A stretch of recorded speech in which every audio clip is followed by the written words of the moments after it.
Meeting for the 15th of July. I will open with karakia. Whakataka hau ki te uru, whakataka hau ki te tonga, kia mā kina ki uta, kia mā taratara ki tai.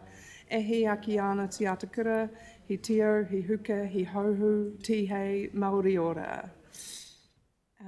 First up is apologies. I have apologies today from Councillor Larriman, Munt and Ferry. Everyone else is present here. Can I have someone move we accept? Sophie and seconded Sarah. All those in favour, please say aye. Against? Call it carried. Next up is there any identification of extraordinary business? I haven't received any. There being none, we have conflicts of interest. So the register is there. I have had notification from Councillor Big Red that there is a conflict of interest on item 19 and also Aaron. Cool. Are there any other conflicts of interest to note?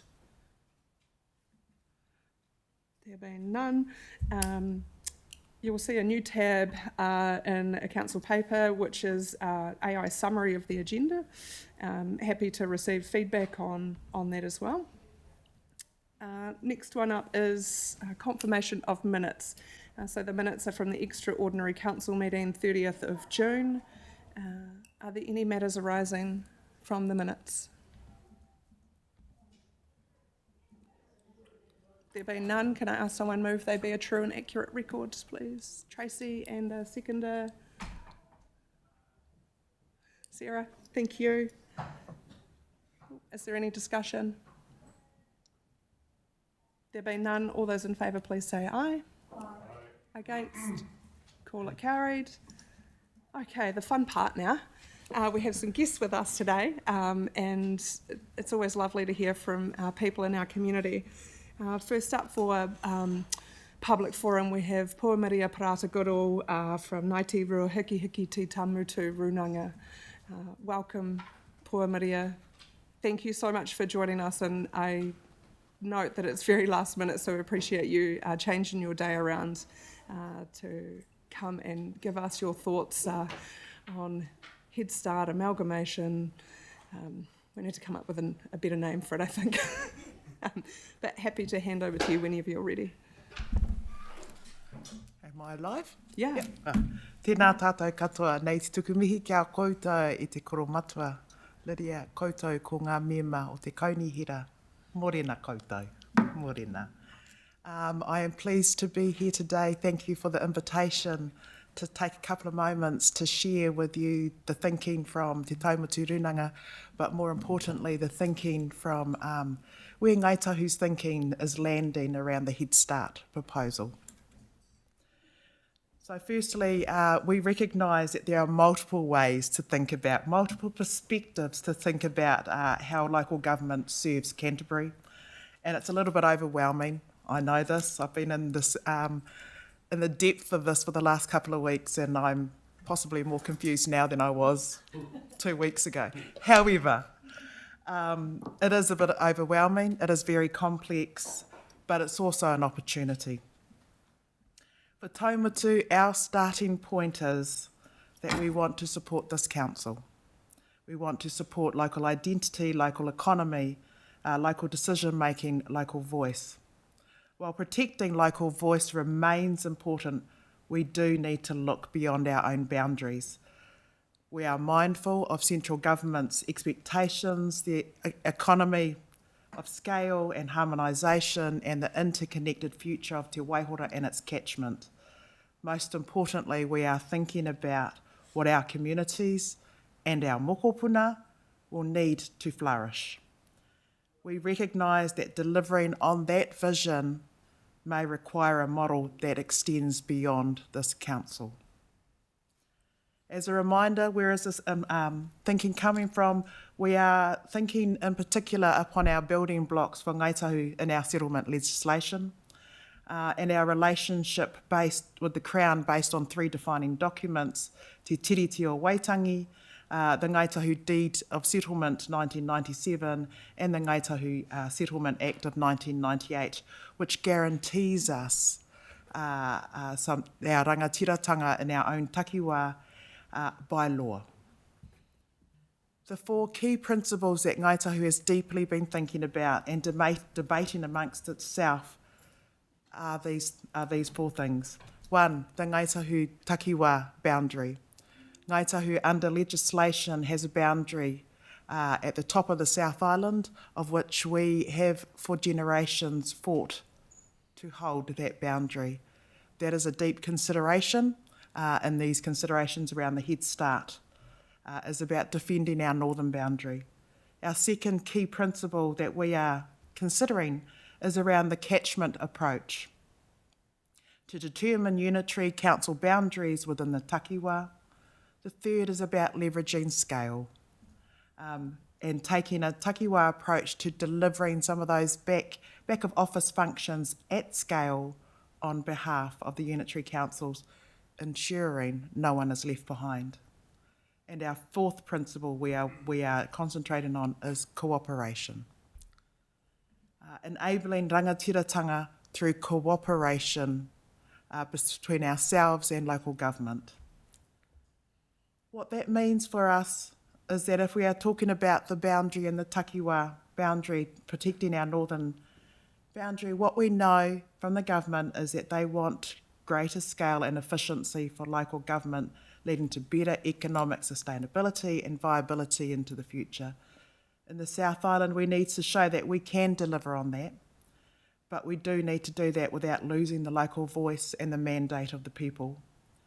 So within the takiwā, Ngaitahu's thinking about it like this: we need a principal way of determining where new unitary boundaries will be, mechanisms to give the government confidence that adequate scale will be achieved, and thirdly, mechanisms to ensure that local voice, including Papatupu voice and mandate, are not marginalised.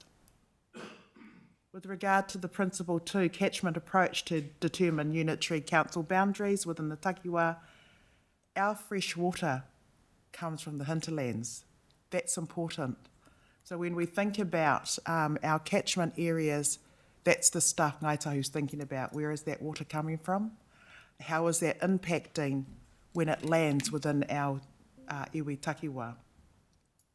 So we are doing work around mapping those catchments to find out what the opportunities are to rethink boundaries. Principle 3, the leveraging scale to take the takiwā approach to deliver back of office functions. We are mapping populations, economic opportunities, leverage opportunities, and the balance between local, regional, and Ngaitahu takiwā form and function. That's a huge piece of work. We're not doing that by ourselves, but we are doing that work because we want to be able to work with this council and all councils in cooperation, understanding what it is that we are trying to achieve together. To do that, we need some data. We are doing that work within Ngaitahu. So there's a lot of work. It is very complex, but by and large, I guess the final message from us is a reiteration. And it is that we are reiterating our starting point for Taumatu is to support this council, local voice, local mandate, local economic, local economy. However, we do recognise we are part of a greater being. We are part of Ngaitahu. So we are also part of that discussion which says we need to understand what the entire takiwā is doing and what is best for the entire takiwā. And we know that in some cases we will have to take a path that may not be our first choice. However, we are up for working in cooperation with this council and with all councils to find a way forward so that all of our communities can thrive and we can meet what the government is now requiring of us. I runga I tērā, nei te tukumihi kia koutou, tēnā tātou. Kia ora. Kia ora Puamaria. I just have there might be a couple of questions from councillors, and it's okay if they can't be answered now. Maybe we take them away and get some responses on those. But just in the work that Ngāi Tahu is doing, do you have an indication on what the time frame of that work is?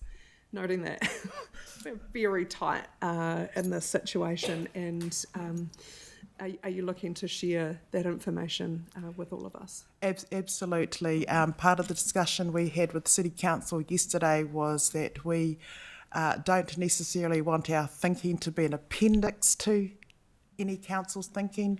We want it to be a part of the council's thinking. So we are working at pace to be working with Canterbury, for us with Canterbury as a whole, about this is where our thinking's landing, here's where our data is coming from, so that it can be included in the regional thinking that's going through to government.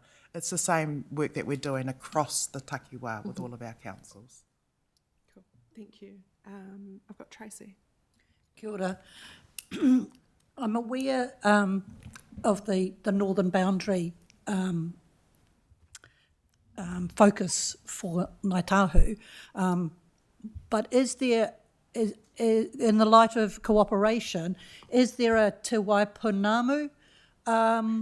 Is there any Te Waipounamu thinking about catchments water? So the entire South Island, which has a little bit that is not Ngāi Tahu. Has Ngāi Tahu thought about that? Because I'm thinking what I'm thinking is, you know, ECAN has been seen as an issue that needs to be solved, but at our pōwhiri the other day, it was talked about that the entire South Island might be one out of the box to think about. It certainly wouldn't be replicating ECAN. No. So are you in a position just to talk even very broadly about what a South Island catchment type water model might look like? Has Ngāi Tahu, I'm sure Ngāi Tahu's talked about it. So yeah. So yes, Ngāi Tahu has talked about it. I'm probably not the best person to discuss this. That is a Te Maire Tau kind of discussion, because it is a live discussion with Ngāi Tahu, particularly anything to do with water. Te Maire did speak yesterday in the city about the discussions that are going forward with the Crown around our water case. And of course this is going to land right in the middle of the discussion around water and how water gets dealt with going forward. So I'd love to be able to answer you. At the moment, I'm not the expert to be able to share that. But yes, it is a discussion, definitely. I understand, and it perhaps also does exemplify this entire process, that there isn't a straight line to anything, and the water case is a case in point, no pun intended, of that there's so many things that everything depends on, but they're all tracking at decision deadlines that are different. Correct. So I appreciate that. Thank you. Thank you. Thanks, Tracy. Sophie. Yeah, two questions. I don't know. Hopefully they're quick, she says. Obviously, you're speaking on behalf of Taumatu.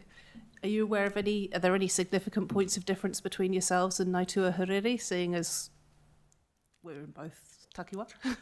There are no significant points of Cool. difference between us Nice. at all. That's very helpful. Nice and short as well. And my other question is, so one of my biggest worries about this whole thing is the regional functions piece. And we know that the discussion around that part, everyone's thinking very much at the district level, and that's not where we're headed, apparently. And I was just wondering if, what are your, if you could share potentially any thoughts about how you think regional functions, you know, through, because we've had lots of joint committees and stuff, but they tend to be quite back and forth and everything. Do you think that this sort of change would enable a better, like as in more efficient working of those sorts of committees and entities? Or are we on a hiding to nowhere? I think therein lays the opportunity. Therein lays the opportunity of continuing to do things because we've done them for a really long time. Doesn't give you a different answer at the end. That's madness. I think therein lays the opportunity for us to reset what that looks like and to try and figure out what is the best path, because there won't be in my view, in my very humble view, there won't be one size fits all. And I think, to my point, to repeat something that you know doesn't work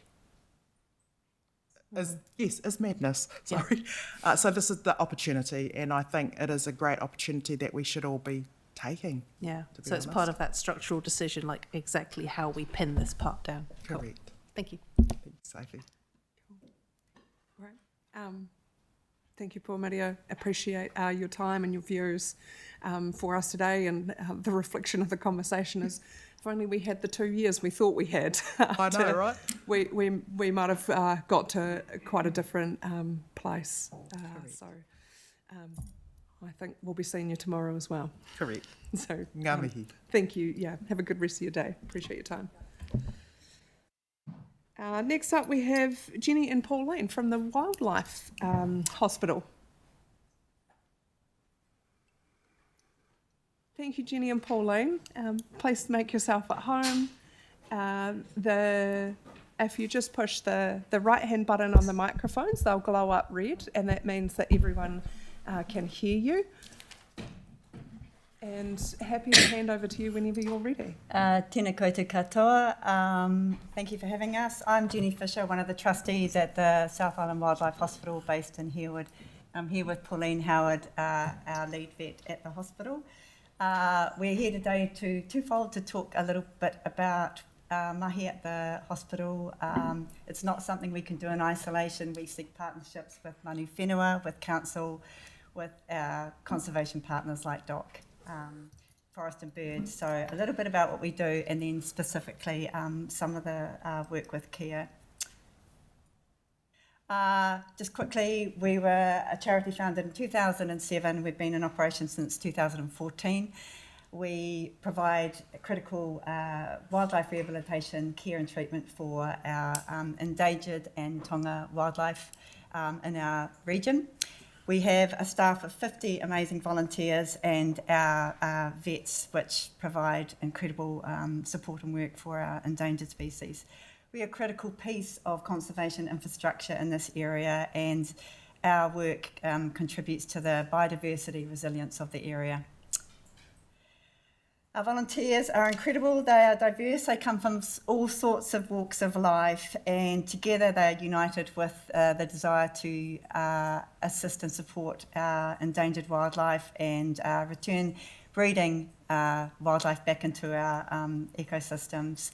They do everything from cleaning out maki enclosures to helping our vets in critical matters in the theatres and in the clinical rooms, and also releasing our manu back into the environment. People often think what we do is just about isolated birds. We provide that veterinary care, but also are involved in biomonitoring, disease surveillance, HPAI, education and research. We train our vets through the hospital and volunteers, and have extensive research collaborations. We also go into the community and support education and engagement through kaitiaki in the community, and we provide emergency response care. A lot of funding goes to pest predator control and habitat restoration. Wildlife rehabilitation is a continuum of this. We are, by the very nature of those two top roles, they bring wildlife back into our areas. There is a consequence of that, and we see that and we mitigate those effects with treatment of window strike, botulism outbreaks, all sorts of things. Our work results in healthy habitats, thriving nature wildlife, return to birdsong in area, and communities that genuinely connect to nature. In our work, we are able to have people, volunteers in an urban setting, come in and experience working with our incredible Tonga species. Why? What is our kaupapa? Our wildlife are indicators of water quality, habitat condition, and emerging ecological threats. You can't protect habitat alone without the capacity to respond when our ecosystems fail, and that is where our services close that gap. I'm going to hand over to Pauline now, who's going to talk about our work, and particularly with Kia. Thank you very much. It's hard to follow that, Jenny. So I thought I would mention some of the kia that we've dealt with. Since 2016, we've treated 94 kia. 3/4 of these have come from Arthur's Pass. A large proportion of them have had lead poisoning, and we've collated them, got them back to normal and released them again. And a proportion have been injured on roads and other problems. The community in Arthur's Pass have done an amazing job. In collaboration with the Care Conservation Trust, they've actually removed the lead from their community to such a level that now they're not getting lead poisoning in kia. And so they're shifting on to Franz Joseph now to try and improve things over there. With a slight, if I can go sideways slightly and mention the fact that kia eat food that people offer them is a major problem. Because people offer them food up in Arthur's Pass, the kia are drawn into the community and they fly in front of cars. And we only get a small proportion of the birds that are hit by cars. Most of them end up in the dock freezer. We've got a bird here on the right that lost its eye, and it was probably ground on the road. The whole side of its face was a large scab, and unfortunately we couldn't save its eye, but we did get it back into the wild and it bred that season. So that's the sort of thing we do. As everyone knows now, everyone's talking about One Health, and that's so important. The environment, animal health and human health is so closely interrelated. And we need to live in an ecosystem, not in isolation. We need to aim to live in harmony and sustainability. And this, I know this is what the council's working towards, and I'm so sorry you've got to rush your plans. I do just want to mention the bylaw that they were proposing. If the purpose of a bylaw is to establish rules and regulations to protect a community, ensuring safe and healthy environment, then a bylaw to discourage the feeding of kia does actually fit this. It discourages kia from the area and therefore mitigates damage to property. It protects biodiversity by decreasing the risk to our highly endangered kia, with only less than 5,000 left, from being injured on roads and eating unsuitable food. It also importantly reflects the need of a community that's done so much to protect the kia and could do with a little bit more help. And finally, it protects the mountain forests that rely on kia for seed dispersal. So that's my 5 minutes for the potential bylaw. Yeah. Other things we do that are very important and topical at the moment is the emergence of highly pathogenic avian influenza that's about probably to hit the country. And I have been going to ECAN meetings, and there have been TAs from different councils there for the planning, and I know that's sort of coming to an end, but when it hits, you may need the help of wildlife veterinarians, and so just keep it in mind that we may need a bit of financial assistance too. Because we are a charity, we run on the smell of an oily rag. We've got 3 slightly paid veterinarians and 3 volunteers. Thank you very, very much for your time. You're most welcome. Thank you for joining us today. I see any questions for Jenny and Pauline. First up, I've got Sam. Thank you. I understand that there are a lot of work's been done on the lead removal replacement program in Arthur's Pass, but I've wondered, I was told that the abandoned buildings in Otera haven't been remediated. Is that correct? You would have to take that up with the locals, but the fact is that the birds that they measured in Arthur's Pass this year, the levels were acceptable, the lead levels, so they've done enough in that area. But yeah, if there are other pockets of lead, the hospital was actually involved in an experiment where kia blood was sent over to the States, and the people that did the work on lead in the American condor, they analysed it, and they found out that 1/3 of the lead poisoning comes from lead shot, 1/3 from buildings, and then there's another 1/3 that's probably a mixture of both. So lead and lead shot with people hunting is also a major issue. From people shooting Yes, condors? when they shoot deer and tahr, kia are meat-eating parrots. Mm-hmm. So they will eat the carcasses, ingest the lead, and then they get lead poisoning from ingesting the lead. Yeah, that's interesting. Wow, you wouldn't have thought the transfer would be that prominent, but that's fascinating. And also, has you received any funding or support from KiwiRail? From who, sorry? KiwiRail? No. Thank you. Thank you.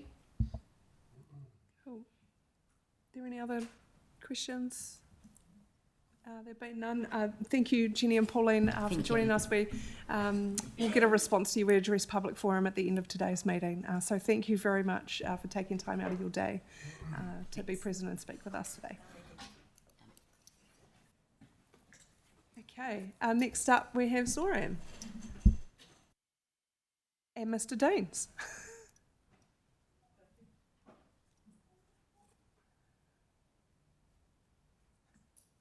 Thank you both for joining us today. Same applies, please make yourself comfortable, and if you just push the right hand button, the mic will glow up red, and I'm happy to hand over to the both of you whenever you're ready. Madam Mayor, councillors and staff, thank you for having me again at this wonderful place where I feel at home.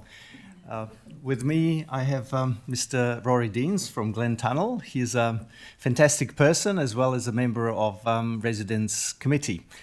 He and the committee were instrumental in what I'm going to brief you about. So I met Mr. Deans a couple of months ago in Glentunnel, and through a discussion, we thought that it would be a good idea to trial the idea of collating rural health feedback from residents for the purpose of feeding it into Health New Zealand before they start building their rural health strategy. That way we would try to kind of steer the ship before the ship takes any particular direction and then come back to communities for consultation. So I contacted Health New Zealand, and with them we developed a relatively simple questionnaire that they were happy with, which I made electronic, and then Mr. Deans and the Residents Committee distributed it to about 90 odd people via email and to a few people in paper who are not that computer savvy. And the response was pretty good. I thought even excellent. We had 16 responses, which would amount to about 18% of people who received the questionnaire. I prepared a report, which I sent to Health New Zealand, and it's been approved in principle as suitable for them to use. I thought that one of council's jobs was to look after or consider well-being of community, and health, rural health is quite important. And I had a chat this morning with Mr. Deans, and he has a few things to say about that. Yeah, well, good morning all. Thanks for the opportunity. I think if you think about the community in general, health is probably the most important thing. Without our health, we can't do anything for the community, in the community. And this survey that Zoran has done, it sort of came out of the issues you've all heard about the Darfield Hospital, going nowhere and not being open, etc. And I wasn't at the meeting, but I understand that Health New Zealand came up with figures purporting to come from the community, which are all wrong. And there was a lot of talk amongst the community about the feedback from that there was realisation that Health New Zealand didn't know what they were talking about. So Zoran came up with the idea of this survey to try and find out what the community really does want and get the true information and the true figures out of the community.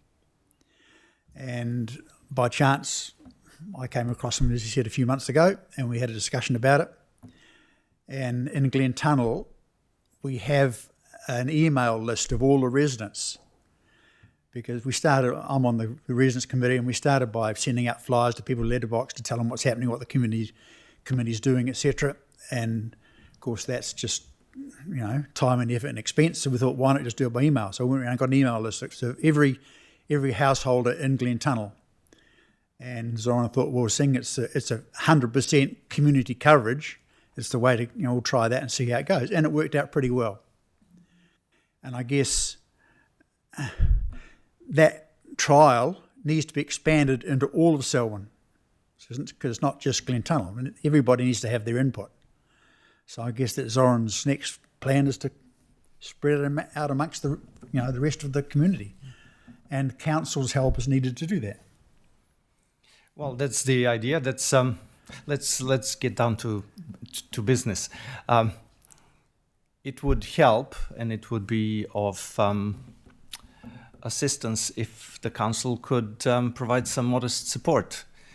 Some things that council could do is perhaps promote the survey via its channels, email or Facebook or other electronic social media, and also perhaps provide some printing for paper questionnaires, which we can put at libraries with council's permission, and also if the libraries could collect back any completed questionnaires, which we could then collate with the rest, that would be appreciated. And any other support that council could think of would be very welcome. Like if the council has I mean, the issue always is, how do you get to reach the people you need to reach, whether by email or whatever? If the council has contact emails of residents, maybe some, obviously not all, but I don't know whether the council has an email list that can be shared, or that, the survey could go out on that list. At least it contacts whatever percentage of the residents. And it's not just rural, it's everybody in Selwyn. The townships, Rolleston, everybody. The health is general, it affects everybody in the community. Thank you. That's all from us. Any questions? Cool. I have two questions. Zoran, the report that you have done and collated from the 90 residents, would you be willing to share that with us? Oh, I did send that to Therese, and I'm not sure how that that goes in terms of filtering through, but it's with the admin already. Cool. And does that also include the survey? I beg your pardon? Does that also include the survey? So in the correspondence you... No, it just contains the report without the actual survey. Okay. I'm happy to send the survey through as well. Yeah, that would be great. It's a survey with explanatory notes. I think an important point to be made is that the Health Board has taken notice of the survey. So I think we should maintain the momentum that at least someone in government is listening. And that's important. Yeah, and we are listening too, and working with Health NZ because we recognise this is very important. I have some questions from councillors, and first up is Sarah. Yeah, actually I was going to ask about access to the report and the survey, but congratulations on doing this. I think, the voice of our rural community, especially around health, is incredibly important. So well done for the initiative taken on this. And the only other suggestion I'd make is probably leveraging sort of community and residents associations, as they're a great source of community engagement. Well done. Thank you. All right. All good? Okay, cool. Thank you both for joining. Oh, sorry. Sam. Sorry, I did just suddenly have a spontaneous burst. What was the overwhelming need that you discovered? Having not seen the survey, I'm unsure of whether if it was, are you travelling for health, or what's the most common? The pressure point is travel time to Yeah. reach the service, and also need for GP in place like Darfield. As I said at the health meeting, we put the man on the moon, and we can't put GP in Darfield. GP So in Darfield. Yep. Very good. it's Cool. All right. I'm look forward to seeing it, Zoran. Thank you. no, you're welcome. Wonderful. Thank you very much to the both of you for taking time out of your day to join us. As you know, Zoran, we address public forum at the end of today's meeting, so really appreciate the time and effort that you're putting into the community. Thank you. Okay, councillors, that takes us on to tab 7, which is my report, and I apologise for all of the attachments that have been included in there, noting that it's not necessarily the first time you've seen those, but I think it's good to put those into the public as well so that people can see the correspondence that we've been having. And it is actually quite a long report as well. And I think, some additional parts in there were the ministerial advocacy and communication around some of the letters that we have sent around rates charging and the fast track. And as we got to the end of the financial year, I looked at this as a sort of checkpoint for us over the past months of all the activity that has been undertaken. And so you'll note that item 4 in there is a new addition into that as well. So I think in that, I mostly take the report as read. There is a few things that we need to work through, which is the LGNZ remits to decide whether we support some or if we don't. But happy to take questions first from people. Are there any questions? Sophie. Mine's not a question, more a thank you for sending that letter about the fast tracks. They are getting out of hand. And I sincerely hope that that letter is taken seriously. I know it's been received and a response has been looked at too, but it's unfortunate we didn't have a response to include in this paper, so I'll share that with everyone as soon as we receive a response back from both of them. Yeah, cool. Any other questions?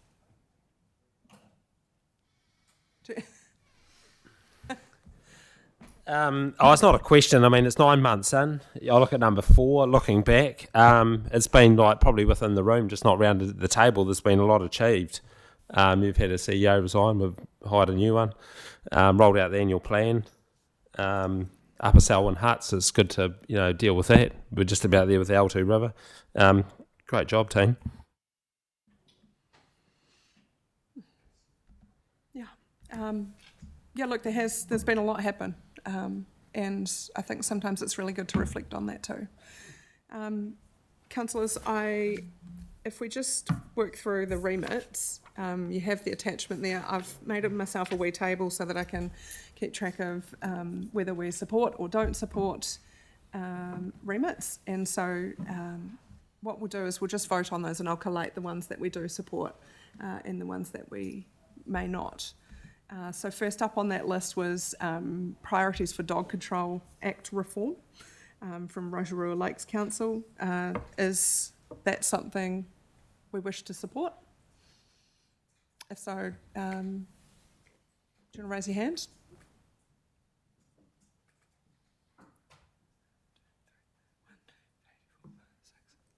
Okay, cool. We're Can I there. ask a question? Absolutely. I'll try my best to answer this, noting it's not my remit, but yes. I'm presuming we have an option to support, oppose, or remain silent on, because there might be some things we don't really have a skin in the game or a strong thought either way. Absolutely. So same as any council vote, you support, abstain, oppose. Next one up is improved regulation of vape retailers. Does anyone support this? So it is to give TAs greater regulatory and enforcement powers over where retailers go. So 1, 2, 3, 4, 5, 6. Okay, support. The other one is number 3, which is financial support for government reform implementation costs. Yes, yes, unanimous. Fabulous. I'm pleased to see that support. Number 4 is removal of representation review requirements during simplifying local government reform. Not that we to undertake a representation review in this triennium. There are other councils that are obliged to. Okay. So ours isn't due until 2030, is that correct? Yeah. So this is less. It doesn't of an necessarily impact affect on us, but we might want to but support we other can councils support in that others. process. Yeah, okay. But it's not a requirement for us, so there could be, you may like to abstain from it as it doesn't affect us. Sophie? I think personally I'd support it just on the basis that for other councils, this is an absolute waste of time and money. Yeah. It doesn't affect us, but it does for everyone else. So if our support can help get something like that across, then that's worth it for me. Is there any questions on? Okay, raise your hand if you support number 4, which is no representation review if you are going through amalgamation.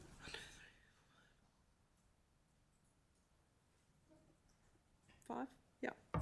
Okay, that's a yes.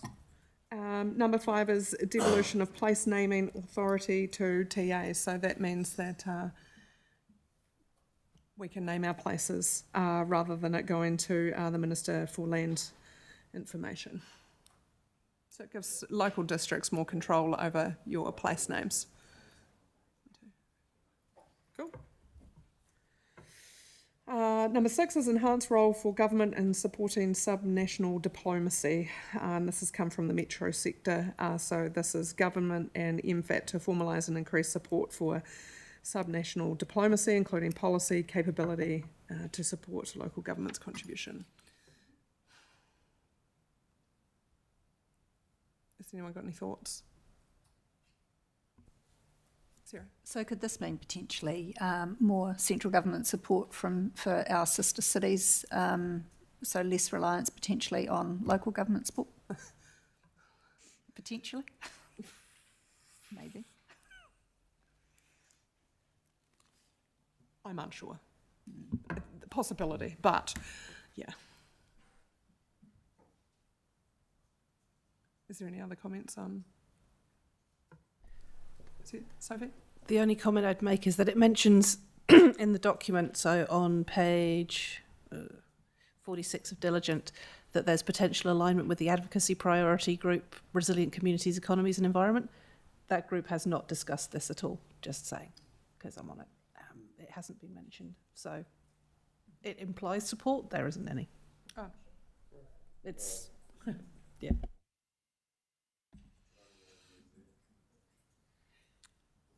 Right. Well, that's come from the metro sector. So is there support for this remit?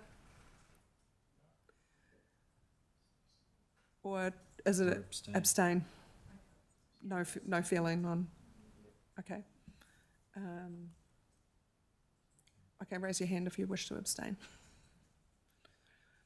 Cool. Wonderful. Number 7 is bulk funding for transport activities. Are there any questions on this one? I'll do my best to answer, noting these aren't our remits. Sarah? Have we had any feedback from our IMP team on this one in terms of impact on transport?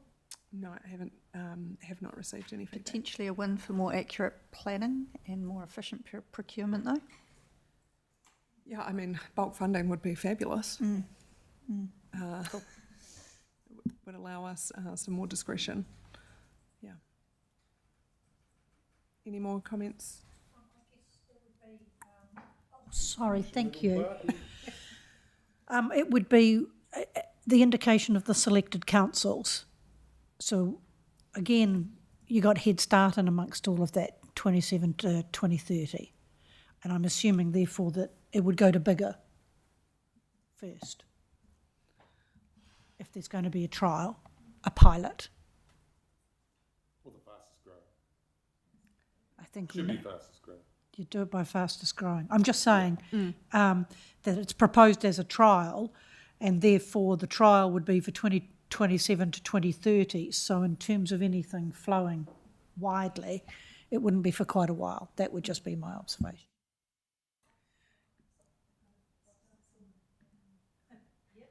Yeah, like I agree. I think the 2027 is quite ambitious, but like you say, you got to start somewhere with this advocacy to change the way it operates. So, yeah, you can raise your hand if you support.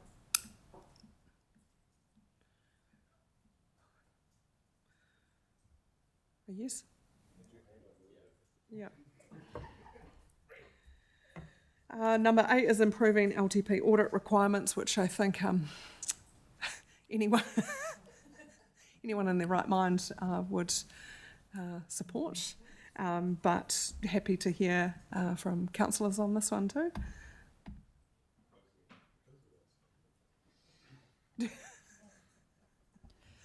It would be great to have reduced duplication and improved efficiencies. At Audit New Zealand, much like is being asked for Head Start. You would hope that gets us to lower cost would be the benefit. You would hope that would come out of this. So raise your hand if you support audit requirements. Cool. And then number 9 is a fair approach to uneconomic transport infrastructure funding, which is kind of similar to what we've had with number 7, which was a yes. So if we go along the same lines, raise your hand if you support. Okay. As part of this, councillors, we do need to rank them in highest support to least. I suggest that we don't do that here, and I can circulate that to you in my weekly wrap of what that looks like, if everyone's agreeable to that process.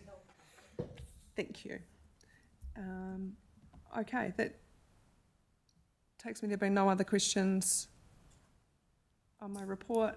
The recommendations are there to receive, and notes Appendix A and B of the remits. I've taken notes on what you support. There was only one, which was number 6, and the other one is just to authorise me to vote on these at the AGM. Is there a mover for the resolutions that we have? Tracy, is there a second? Denise? Any discussion?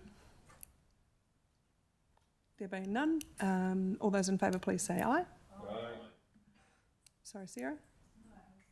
Sorry, just going to ask, there was a question at the back there about voting rights for, sorry, I've gone out of it, let me go back into it. It was sort of behind number 9.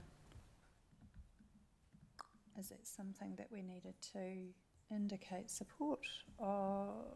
Sorry, just about there. Rule change to allow networks to submit remits. So the young elected members in Te Marurata. Yes, and so this one is actually to support, sorry, I've missed it off my wee table there. This one is to support a rule change to actually allow young elected members and Te Maratua to actually put remits up. And so I think it's been a bit of a nuance because the membership has been small in the past, and now there is a growing membership, and I think if people wish to put remits up then from those groups, then they should be able to. Seems to be- Again, they've still got to be voted on by councils to support, and then they go to the vote at the AGM. So happy to have discussion on that, if there's any questions on it. Okay, all those in favour, please raise their hands into rule change. Cool. Thank you, Sarah, for picking that up. I appreciate that. Cool. Okay, that takes us back to the resolutions there. We had a mover and a seconder. All those in favour, please say aye. Aye. Against? Call it carried. All right. Tab 8, which is verbal updates from chairpersons of committees. We haven't had an audit and risk or finance and performance since our last council meeting. So I'm assuming there's no update from those committees.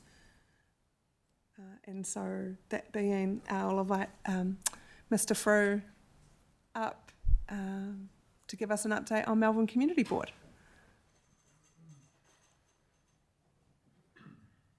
Welcome, Evan. Nice to have you here today. Good morning. Welcome. Fabulous. Yep, you know the drill. Happy to hand over to you whenever you're ready. Thank you.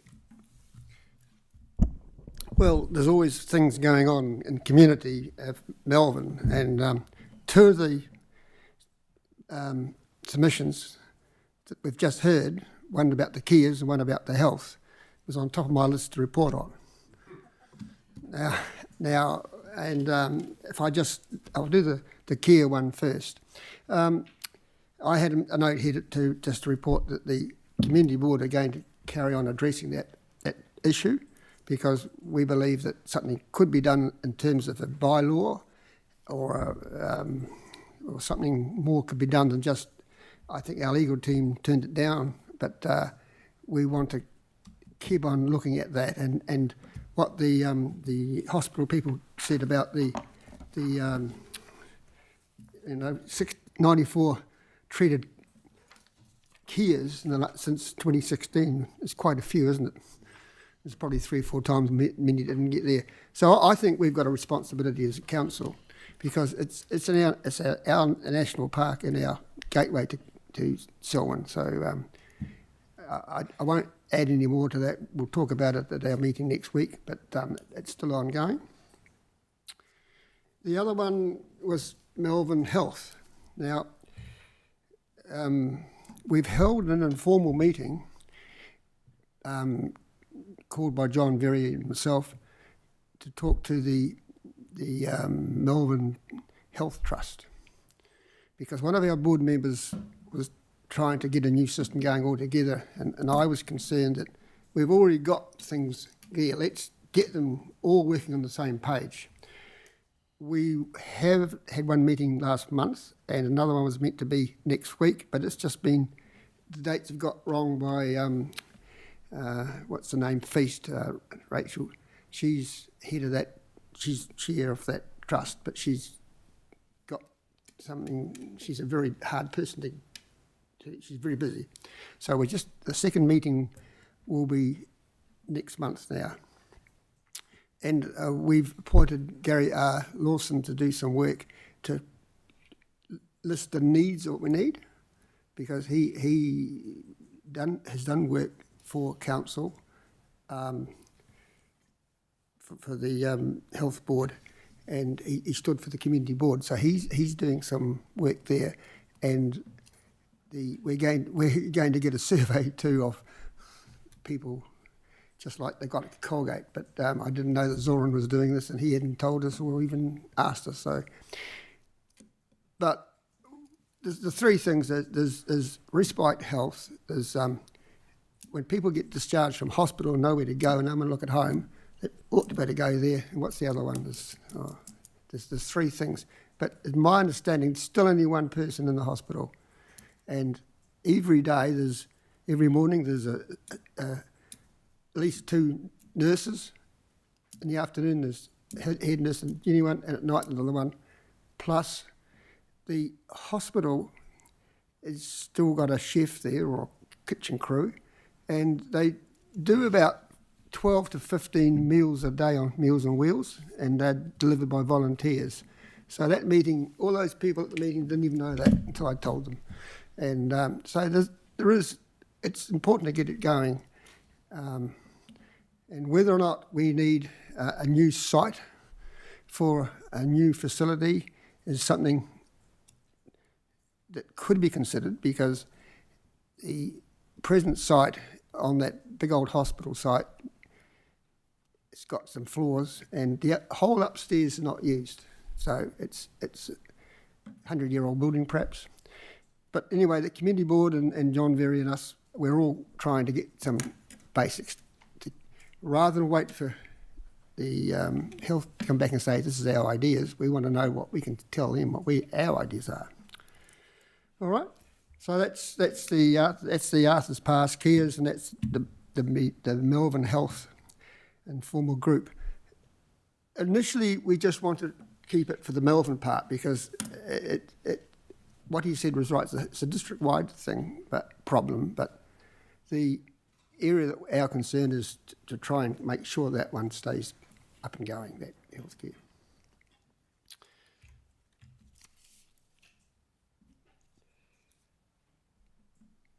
We've had a meeting put forward to I just want to advise the council that we intend to ask for some more delegations, and we've got 1 or 2 ideas. So because we're only meeting every 2 months, our next meeting in August we'll have a workshop meeting, and we'll come back in September with a proposal that we hope will be of interest to you.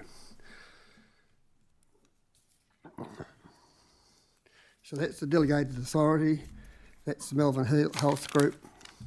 Darfield wastewater and potable water is, if it's a concern to me, and I have to declare I've got interest in this, but at a wider issue, I've had real trouble getting from council or staff and even Selwyn Water what exactly is happening on the corner of Craik Road in Darfield. So I got annoyed the other day and went and got some prospective titles, I think they're called, to see just what is happening there. Quick back title details. So when I was a councillor back in the late 90s, the Selwyn District Council bought that farm on Craik Road for a sewage plant. And I was of the opinion that it had been designated on the title that there would be sewage there, and that people building houses across the road wouldn't be able to say, well, we don't want that there now. The title, I haven't gone back to see when it was changed. It says, it doesn't say wastewater, it just says water treatment purposes. You know, and I thought it used to be wastewater, so I'd like to know if it's been changed and when. And in the meantime, there's been consents granted to put a well down for drinking water. And it seems to me, and I'd like to be corrected, that the building, which is an eyesore on the main road, why it couldn't have been put somewhere away from that's going to be the start of Darfield, a water tank. We used to have Darfield 2 railway water tanks when I was a kid growing up, so history repeats itself. Anyway, there's been a well put down below sea level, and there's water there, and the consent has been granted by ECAN, which I hope all councils know about. But it would be good if somehow the community know about it too, and that's my concern. But we need an update from Selwyn Water as to what is happening with wastewater and potable water for Darfield. I think there's about 3,000 sections on the blueprint, and if the Bangor village goes ahead on fast track and gets priority over other people for capacity, where's the justice in that? So.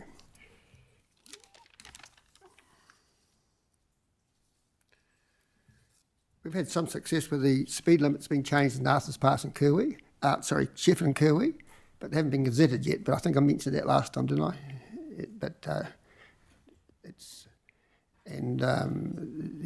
The speed coming out of Darfield going west on Bangor Road has been increased. The 50 zone's been pushed out, and I mentioned that last time, but the signs are up and it's okay now.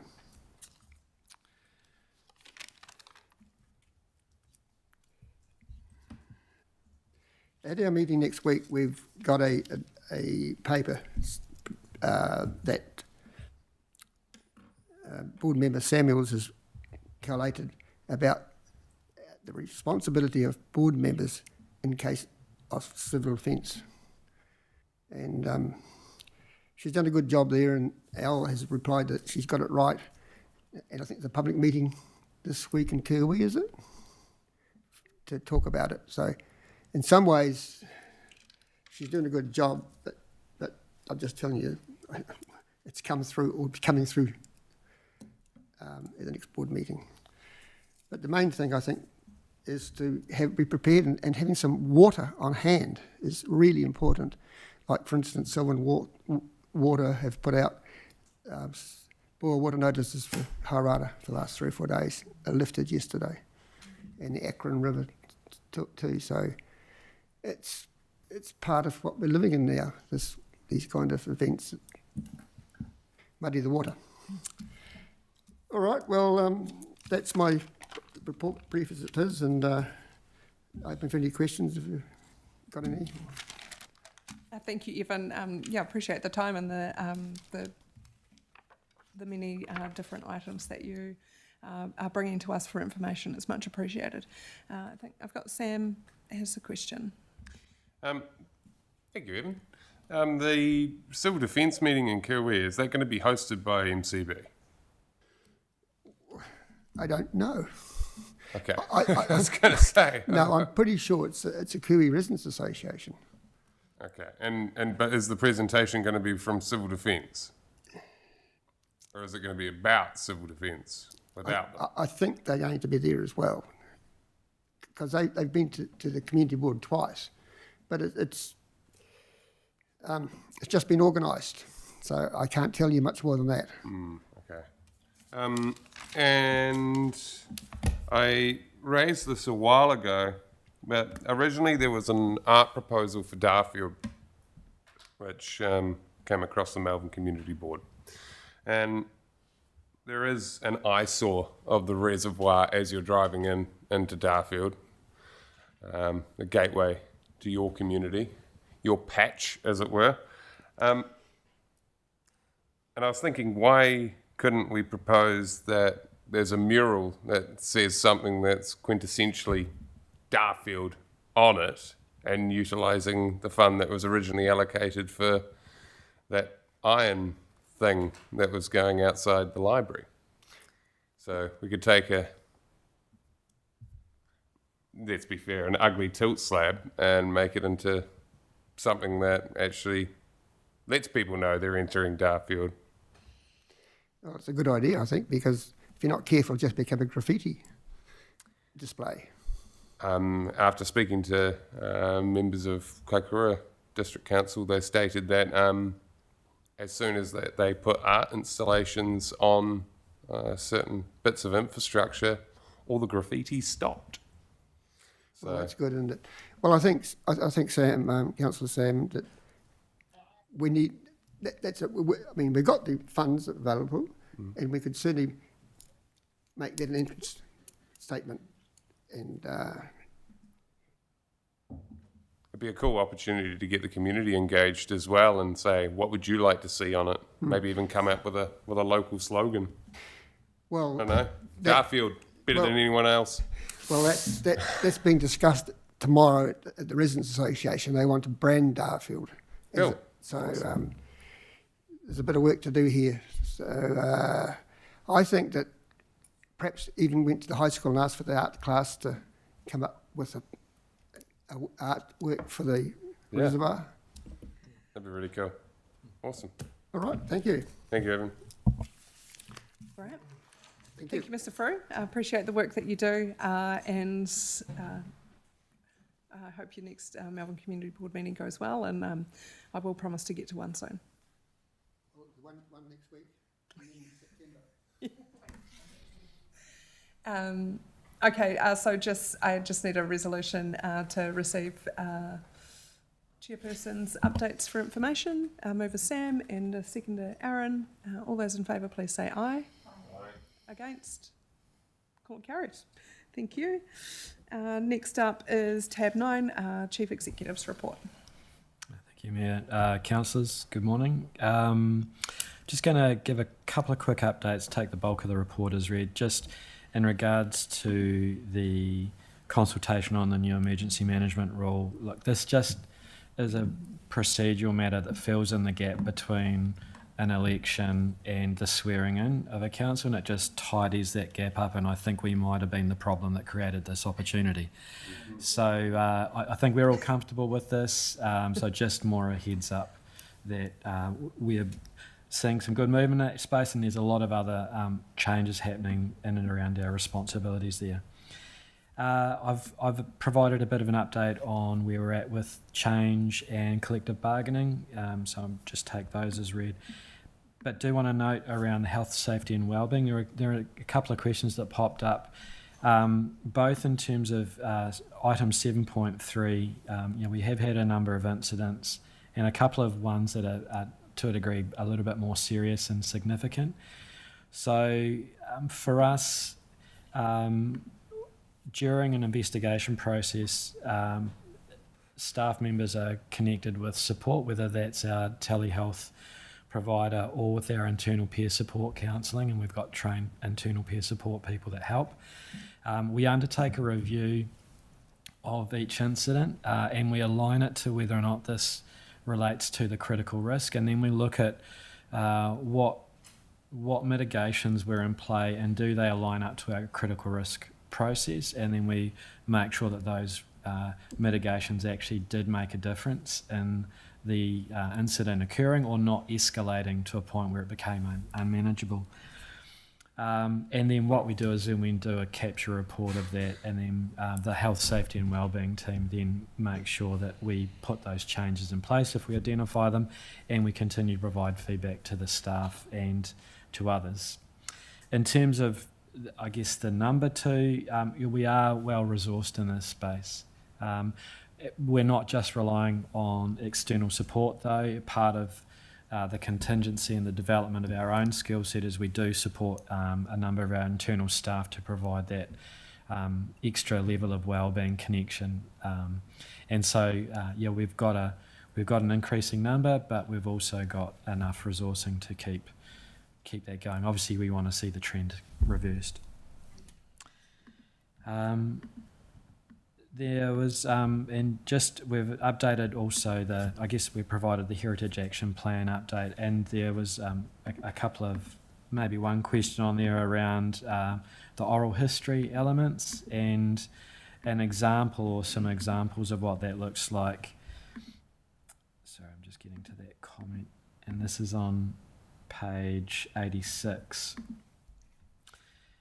We've a couple of those examples include there's a bit of an oral history of Colgate from Gerald Brown, son of a miner, farmer and trail builder. So that's an example and that's now linked onto our Selwyn Stories site, and I can send a link through there.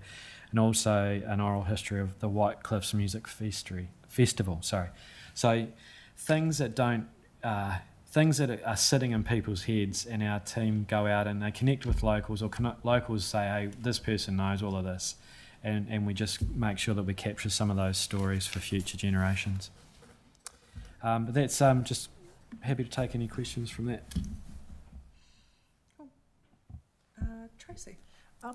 I just saw this comment from Reese, who's not here today. He said STC heritage signage, if this is a key value, then we should include the heritage groups and locals. Is a logo competition a thing that could drive community ownership, pride and a wide view of a shield or symbols that represent Selwyn's past and info into the future? STC doing the admin, the community doing the thinking, just a suggestion. Yes, we'll take that on board, and we will continue to. I mean, we do continue to work with our groups. We'll raise that though. I think it's a reasonably good idea. Cool. Are there any other questions on the Chief Executive report? There being none, I ask for a mover that we receive the report for information. Sarah, and a seconder, Tracy. All those in favour, please say aye. Against? Call it carried.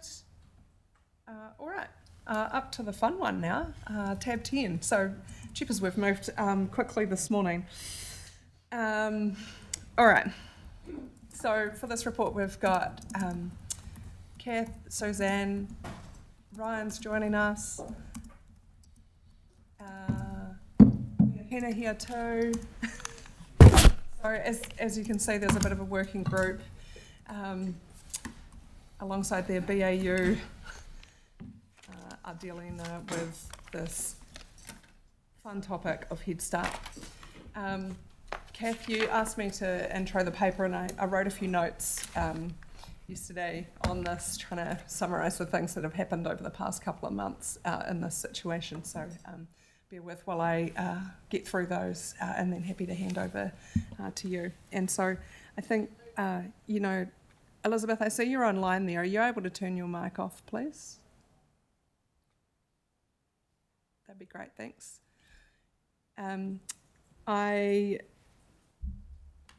The purpose of today's paper, and I know that this has been hard, so we have had a workshop on this and seen the maps, but it is due process that this information is available for our public. When we workshopped it, there were a couple of options where there was some type of consensus, but noting that our process is we need to ratify what options are going to be appropriate to further investigate with our community. And it's also a chance for us to identify additional information that our community is going to need to make some informed decisions, and noting that that is actually particularly difficult with the time frame we've had. I do know that the team are working frantically behind the scenes, pulling information, and we're also sharing information with our neighbours, and vice versa, they're sharing information with us as well. I think the context around this thing is really important as well, because initially we thought we had 2 years to work through this process, and that has been whittled down to a 3-month time frame, which is significantly challenging when you are talking about something so important to our people and community and district. I think if we had the 2 years we had originally anticipated, we would actually end up in quite a different space, because we would have an understanding of the RMA reform, what functions we were going to be left with after that is complete. We would have more detailed analysis and potentially some stronger collaboration on potential options. And I think this is the nuances that 3 months drives you into really uncomfortable positions with our people in our community. I'll talk a little bit about Canterbury's approach and the conversations that have happened at Mayoral Forum. And so, you know, a few months ago, I brought back to you a resolution to support a Canterbury-wide proposal in principle. That doesn't preclude you from stepping away from that situation. And the mayors have agreed in principle that we would support a regional proposal. So that looks like everyone joining their proposal to support each other in this situation. We'd also agreed, like I said, to share information. And the other thing that we had agreed in principle on was to not progress proposals that materially affect another council without that council's agreement. You know, these situations can also do strange things to people. So, you know, we'll see if we can get there.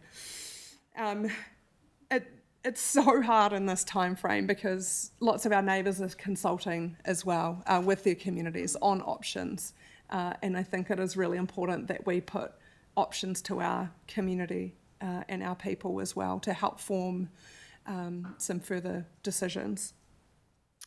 And so you know, you might look at the paper today and think about why have we included all of these options here. And I think it's a really important conversation. One, they're there for transparency to see the things that have been discussed so that our community can see what some potential options are.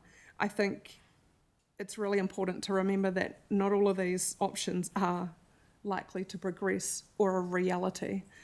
And I know that is hard for you as well as governors to be making decisions and recommendations with not all of the information that we have is painful.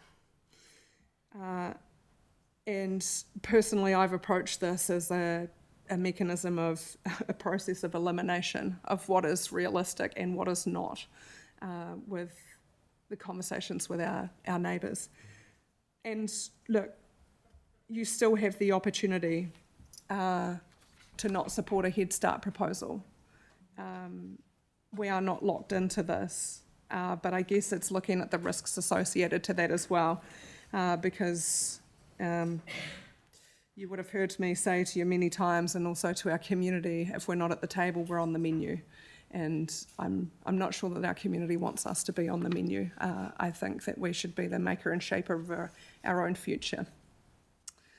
And we've also taken the approach in this is sometimes there's an advantage of not being the first mover and looking to see where there is natural alignment and where there isn't, and which options again are realistic for us.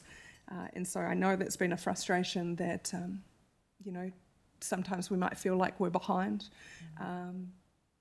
But when we're in a 3-month time frame for this, something as significant as this, it is particularly difficult. You know, Christchurch had a workshop yesterday to decide on what they're doing, and I believe they're going out with a temperature check, I think they called it, on Friday.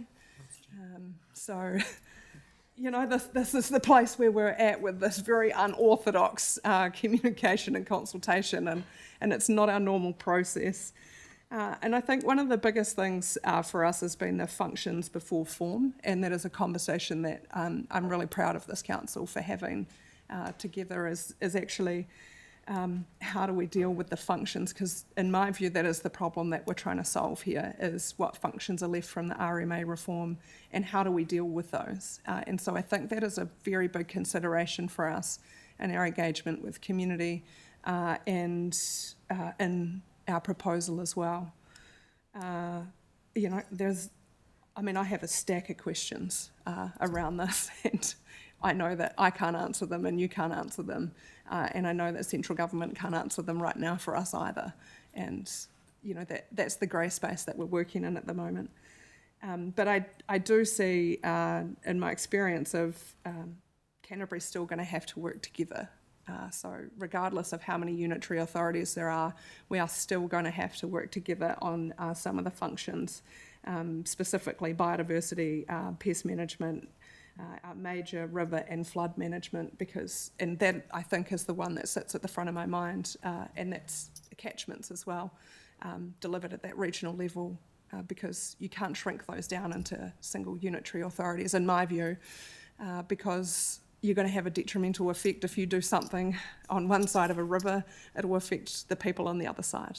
So that integrated planning's really got to happen at that regional level. We've got public transport we have to work together on. We've got a regional spatial plan to deliver.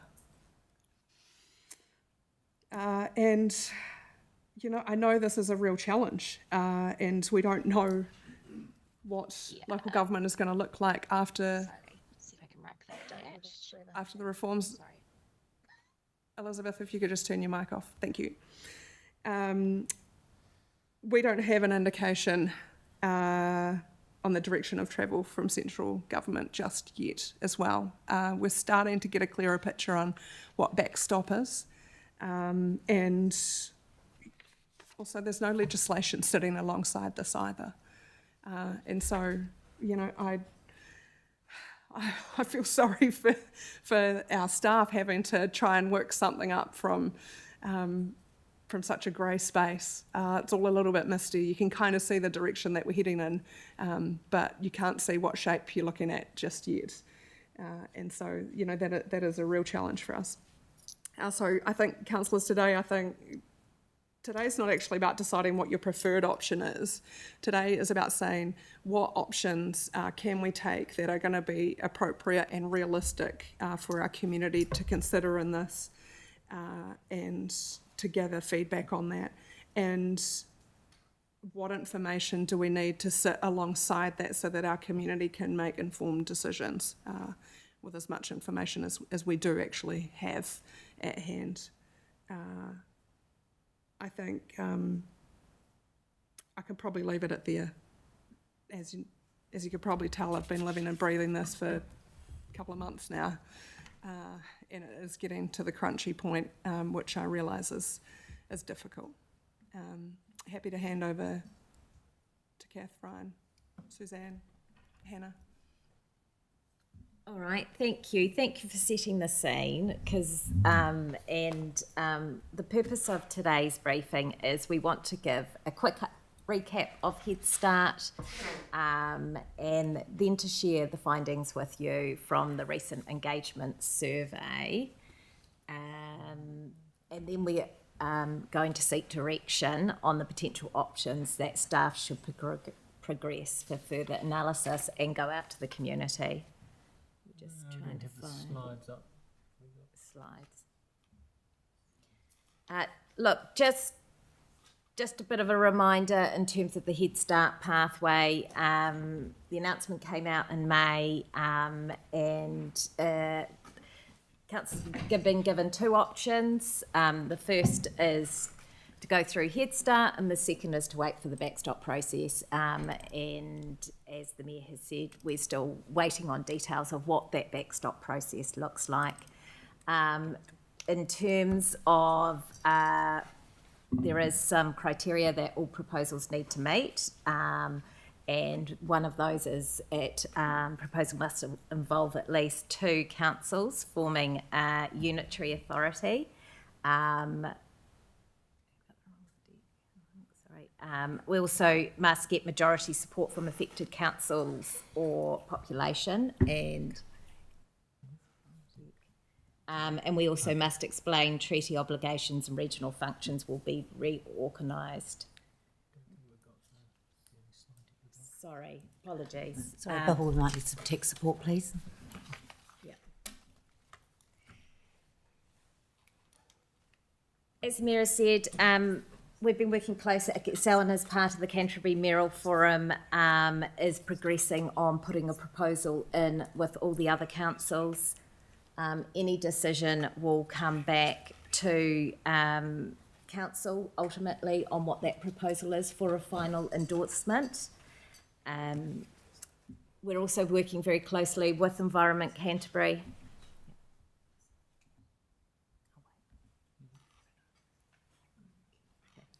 Carry on, Kath, don't worry about it. You've got your slides, you talk to it. Yeah, okay. You've been living and breathing it too.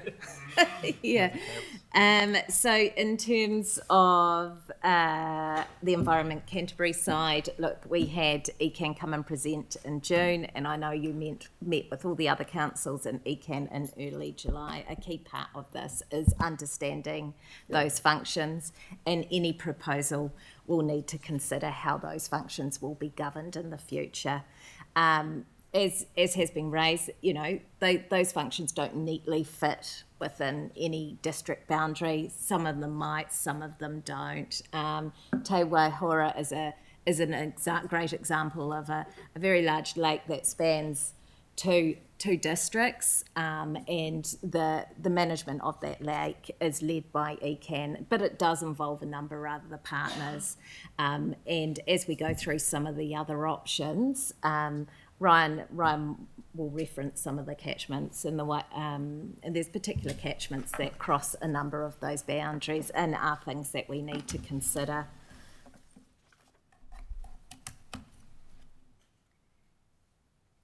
In terms of that recap, I think what we'd like to talk you through next is the feedback that we have had from the community, and I will pass it over to Suzanne to do that.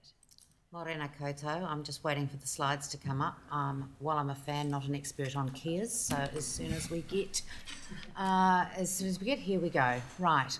So just for the purposes of, where are we there? Got it. Cool.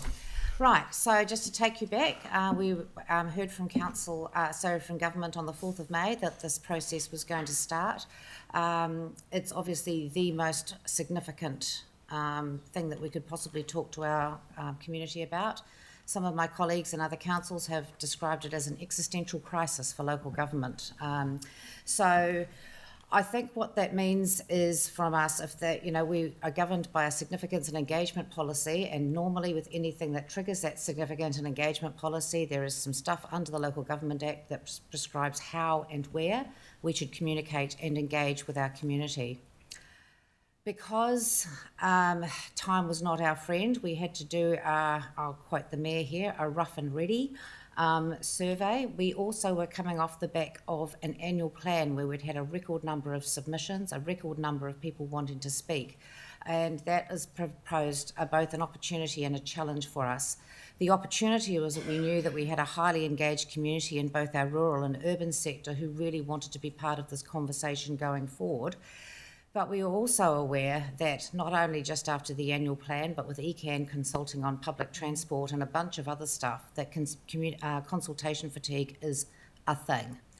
So the insight that we took from that was that we needed to be very clear about what we were asking the community, and we needed to make sure that we were going to do that as succinctly as possible. We ran a 60 Seconds for Selwyn campaign where our commitment was that people would take a minute. Thank you to the councillors who stepped up to help us promote that, to tell us, to give the councillors some direction on where next. And so we weren't sort of asking what people thought about any other communities. We were basically saying, do you want us to enter the process? Or do you want us to wait for backstop? And if you want us to enter the process, here are the options that we would like some feedback on. So it ran from the 5th to the 22nd of June. We asked, as I said, respondents which reform pathway council should explore. We asked them which issues mattered the most when assessing future council arrangements.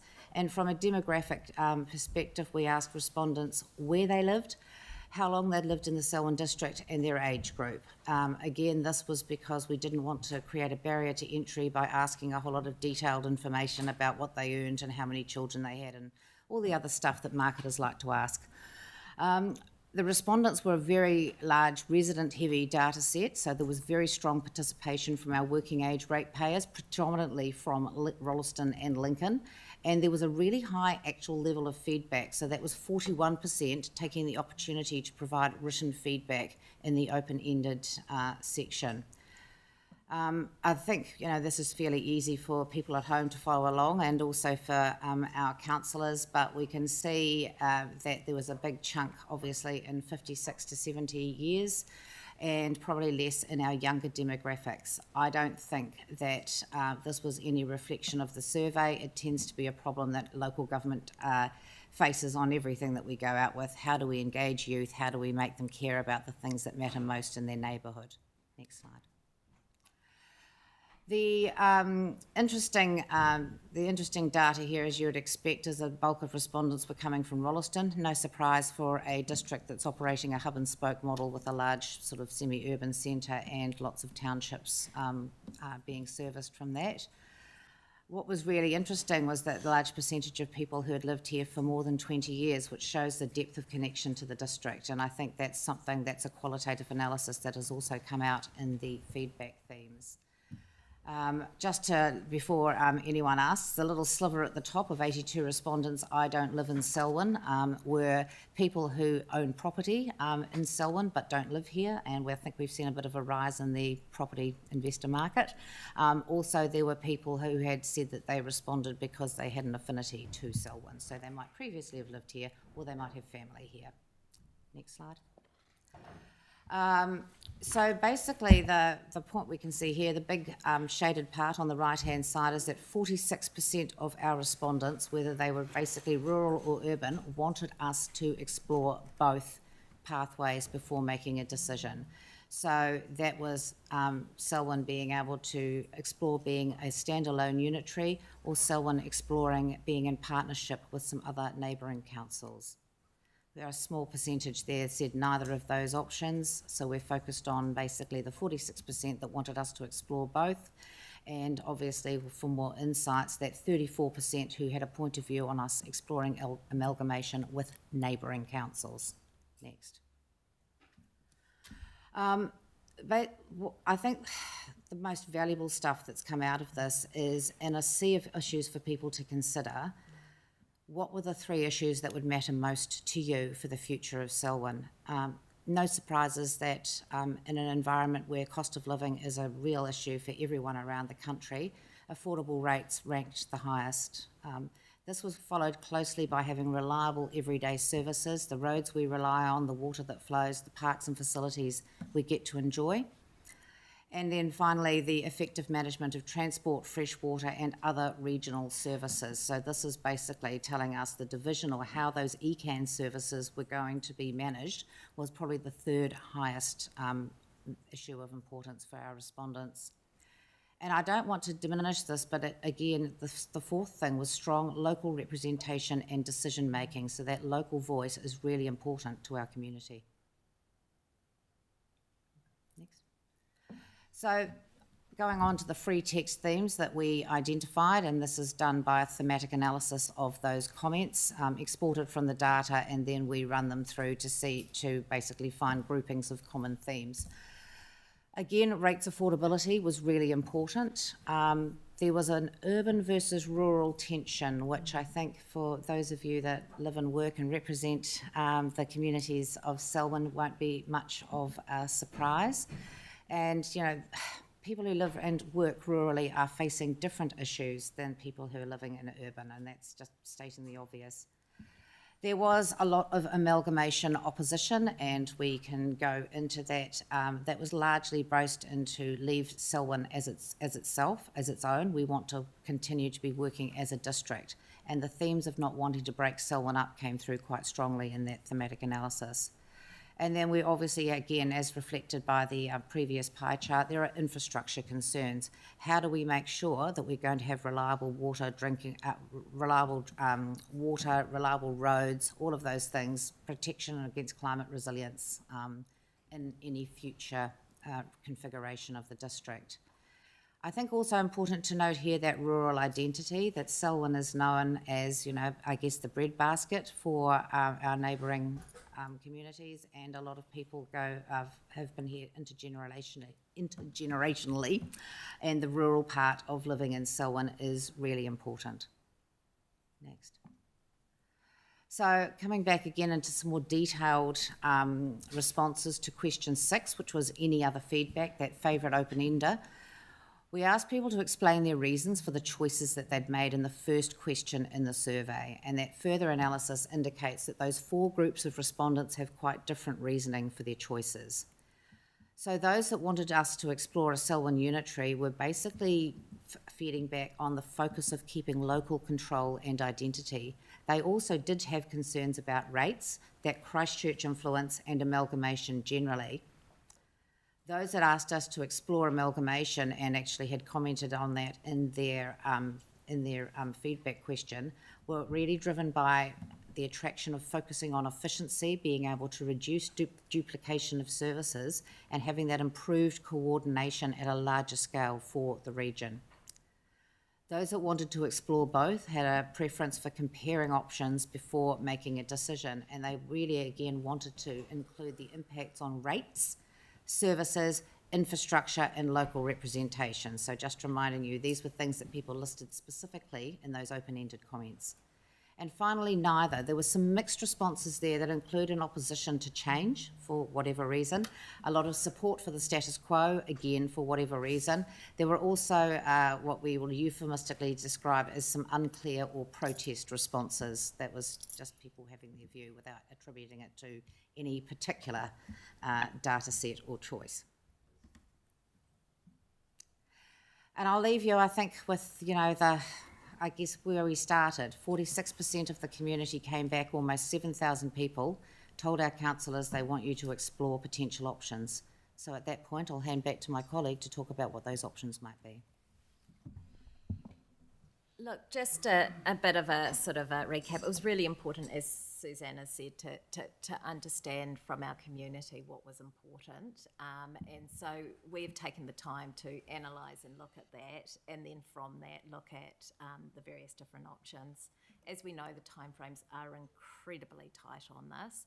And at the moment, we're trying to juggle multiple different things in terms of conversations with partners to understand information, as well as understanding what our community's telling us, but also to get a sense of what actually might work. So I'm going to pass over to Ryan now, who's going to take you through some of the potential options that have been identified. Kia ora, thank you. So we've come up with these 9 different options. We started sort of working on them as soon as we could, basically. So they haven't been informed by the community feedback. The community feedback is intended to sort of feed into these. So we tried to get as broad a spectrum of options as we could. As the first 2, we'll sort of touch on the 2 sort of, I guess, extremes of those options. We tried to cover it as much as we could, noting that we want to make sure that we're kind of exploring plenty of options. Some might be less palatable or more palatable, but we wanted to at least sort of explore why they are that before discounting them. We also have mostly stuck to district boundaries. We haven't sort of tweaked them for the catchment basis. On the catchment basis, we're still very aware that that is an issue, but a lot of our infrastructure does not sort of cross the catchment boundaries. A lot of sort of our rates and spending and GDP, it also makes it a lot easier to sort of kind of give feedback on those. But we do note that with any of these options, we can sort of tweak them to better align with catchments further on. I'd just note that probably the two major catchments we have that sort of do border other districts.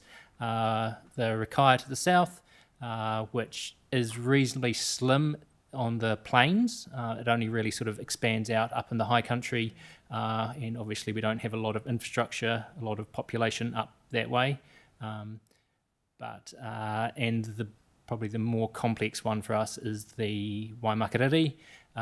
The upper extent of that is a good chunk of our sort of high country area, including Arthur's Pass, and a lot of our communities up there.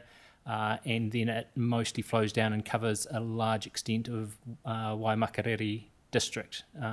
So there's a bit of kind of, there will have to be, if we do not amalgamate with them, there'd be sort of,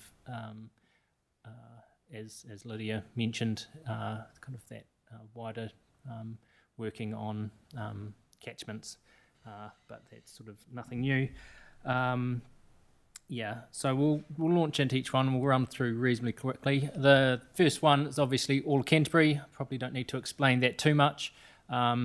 It's basically, the largest scale one we've sort of brought to you, and that contrasts with the sort of the opposite end of sticking with Selwyn extent as it currently exists and just becoming a standalone unitary council. The next option, sticking with the boundaries as well, is Selwyn District joining with Ashburton District. This option is sort of splits Canterbury into 3 separate unitaries. So there's the Greater Christchurch extent, which goes down into the includes Banks Peninsula and Christchurch. And then there's the southern council, the southern area, and then the northern. So that would involve splitting Selwyn, sort of in a broad sense, the sort of the more urban area in the Greater Christchurch space, splitting off from the rural. So the South Canterbury in Selwyn. So this is us joining with all our southern neighbours. It kind of maintains our extent and includes every council to the south. Then there's just us, the rural extent of Selwyn joining with Ashburton. Apologies, we haven't included the Greater Christchurch sort of part of Selwyn in the map, and that would be sort of integrating in with in Greater Christchurch, similar to the earlier option.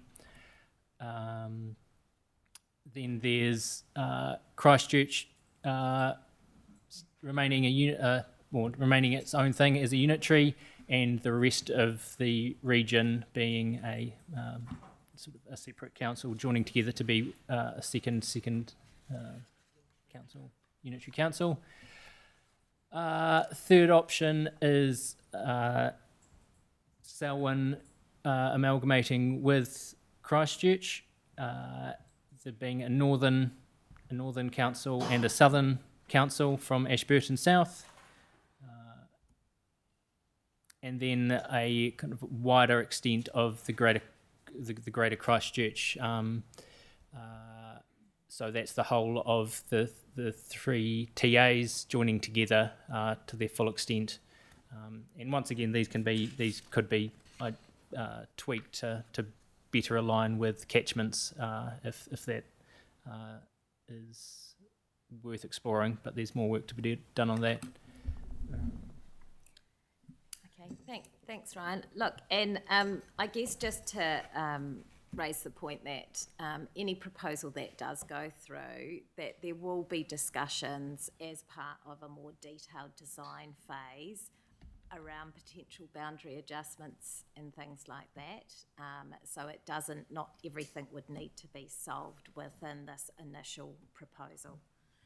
In terms of some key constraints and uncertainties, there is a lot.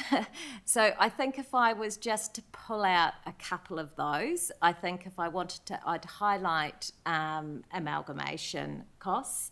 And I know earlier this morning there was a conversation around local government NZ and putting forward a submission around those costs.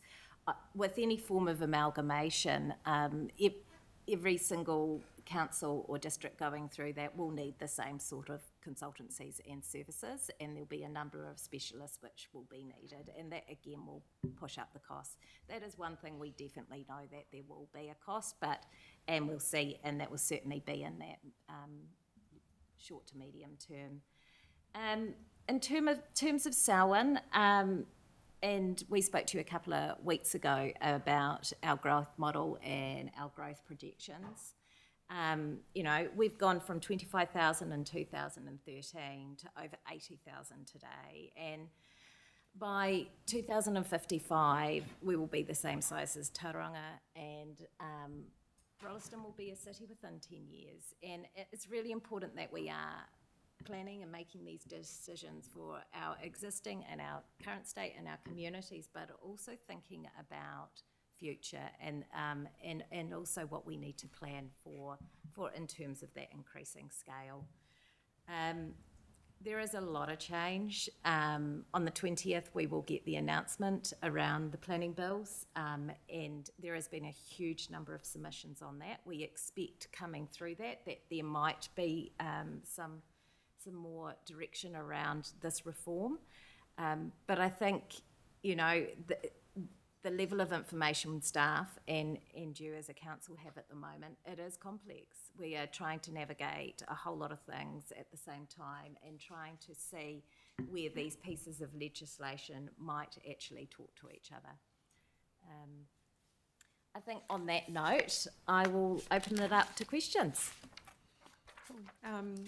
Councillor, so I talked to you about, going around the room, I guess for debate and discussion.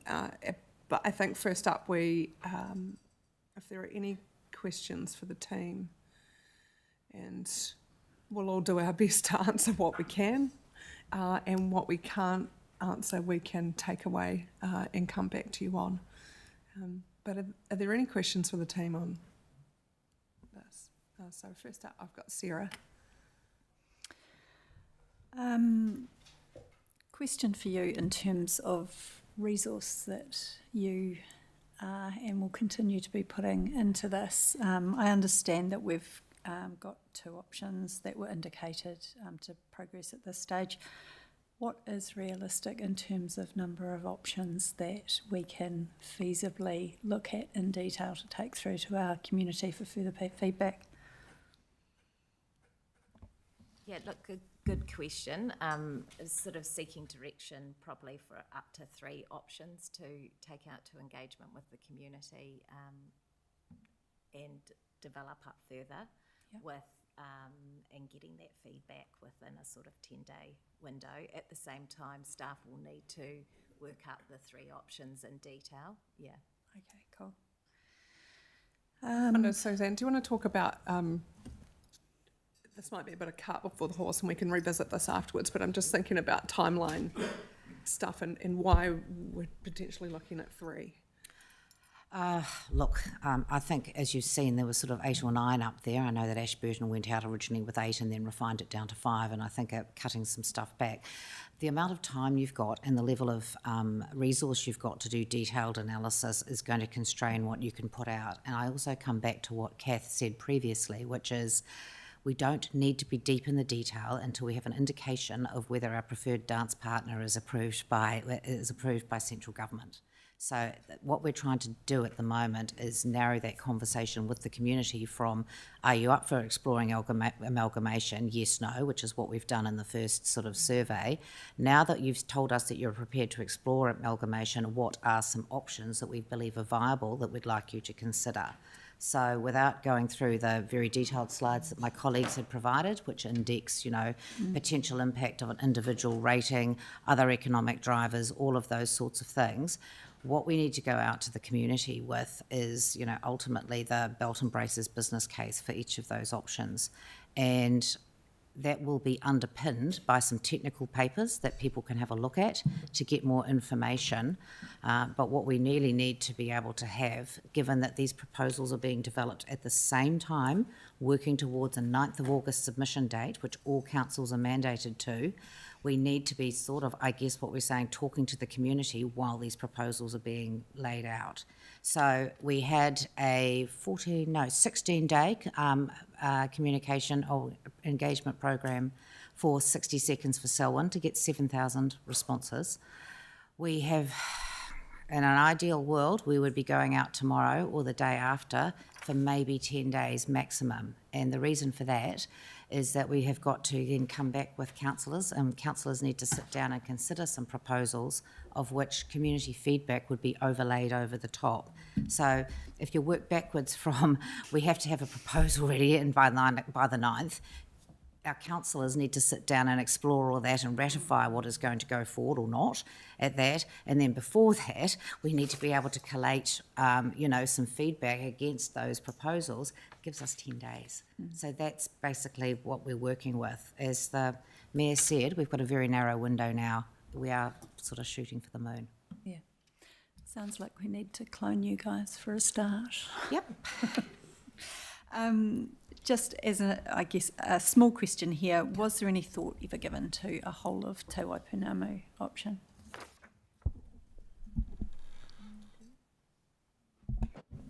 I suppose there was sort of comment on it. I suppose that gets probably beyond the scope of us into the political decisions. I guess at this stage, and me, I'm sort of planner by trade, so my headspace is in the RMA reform, the spatial planning lens. So I had that lens on. There was sort of discussion around sort of the wider thing, but we've sort of kept it, without sort of, I guess, a lot of these were kind of, I guess, come up with before any conversations, sort of broader conversations, political conversations had started. So it wasn't till later that topic came up. I understand that. It's all about timing at the moment, it seems, and none of it seems to be perfect. Things change day by day. where we've got, you've obviously given us further information, which has been great in terms of sort of pros and cons of some of these options, where we've cross-referenced them against the community priorities that we received through that survey. Sort of looking at those metrics and considering the views of Mana Whenua as well, you know, we've got some fairly compelling options in there that weren't necessarily aligned with what we asked our community in that initial survey. You know, should we have gone out? I mean, what's my correct question here? Would it have been useful to have been able to reverse some of that information, I suppose, and to be able to give our community a wider option in that initial survey? Notwithstanding the fact that hindsight is 2020, Councillor, I think we really needed to get a basic steer on whether amalgamation, whether we were going forward in the process or not. What we did get is part of the thematic analysis and the comments, for everyone who understands what that is, was, you know, some strong sentiment for and against who we would amalgamate with. So I'm not going to raise the whole tolls thing again, but that sort of played out a little bit in that, sorry, Councillor, sorry.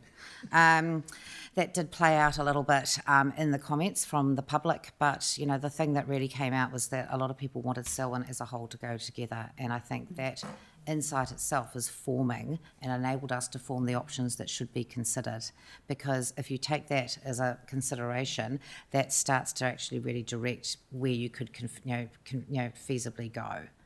Yeah, so I hope that's answered the question. Thank you. Yeah, I think just on the you know, it's leading me back into the discussion of the time. If we had the 2 years, everything would be well formulated. We'd be on a journey. We'd be moving in this situation and where you could actually discuss the South Island approach. In 3 months, our people aren't going to be ready to have those discussions. I look at the options that, you know, we're probably struggling with at the moment. Too big, too fast, too quick is not a good situation to be in. And I think, you know, we can learn lessons from Three Waters or Local Water done well, and you know this is all part of a journey that our people need to be on, and it's hard for 3 months. Sophie. Yeah, it would be nice to think that people learnt lessons from Three Waters, but here we are again on an even shorter time frame. So yeah, anyway, yeah, thank you very much for all the work, because I've got a feeling there's an awful lot of capacity being eaten up, and yeah, time and energy. I only have one question, and it's more about what we go out with for that 10-day try to get as much information as possible. Another rough and ready. Yeah. Well, just thinking, is there a way of maybe tailoring some of those questions to figure out, in the sense of how am I trying to ask this? We're going to ask people to tell us what their preferred choices are and what their absolute no's are. And as far as I can tell, we usually go with the free text part of please tell us why yes or no for each of those. Okay. I get that AI can summarise some of those answers and give you themes quite easily, or is it easier to, or is it better practice to ask specifically, why do you like this option? What is your absolute, I like this if this can happen? And I ask this because part of when we've heard from DIA, for instance, and in their document, they include things like, what are your big asks? Like, for instance, do you want biosecurity to go up to MPI?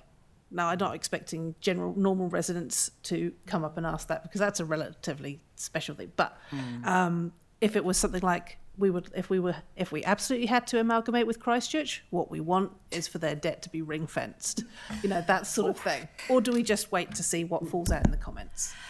Look, the simple answer is there is something we have prepared earlier, because there has to be a little bit of rinse and repeat in the very much time frames. We're going to take a similar approach as we did with 60 seconds for Selwyn, again, because those same issues are still there.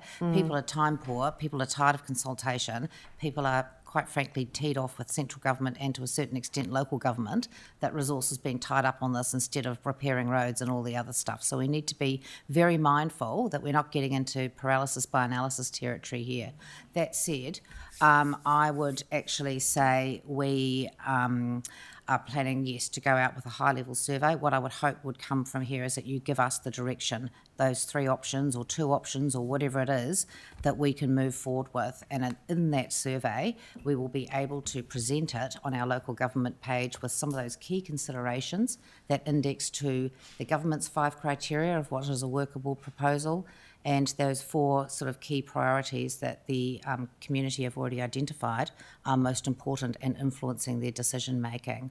I think beyond that, you're getting into what could be covered in a technical paper for people to look at, and if I'm brutally honest, I haven't got time for that. Yeah, well, you don't have time for it, and I hate to say it, we love this stuff, right? But 95% of people do not care about local government. They don't understand it, and I don't know that you actually necessarily want to be trying to actually make what is already quite a complex decision harder by layering in some detail that is actually going to be delivered or dealt with at the detailed design stage. So my simple answer is keep it simple, stupid, decide on some options, and then let us go and find out what the community thinks about those.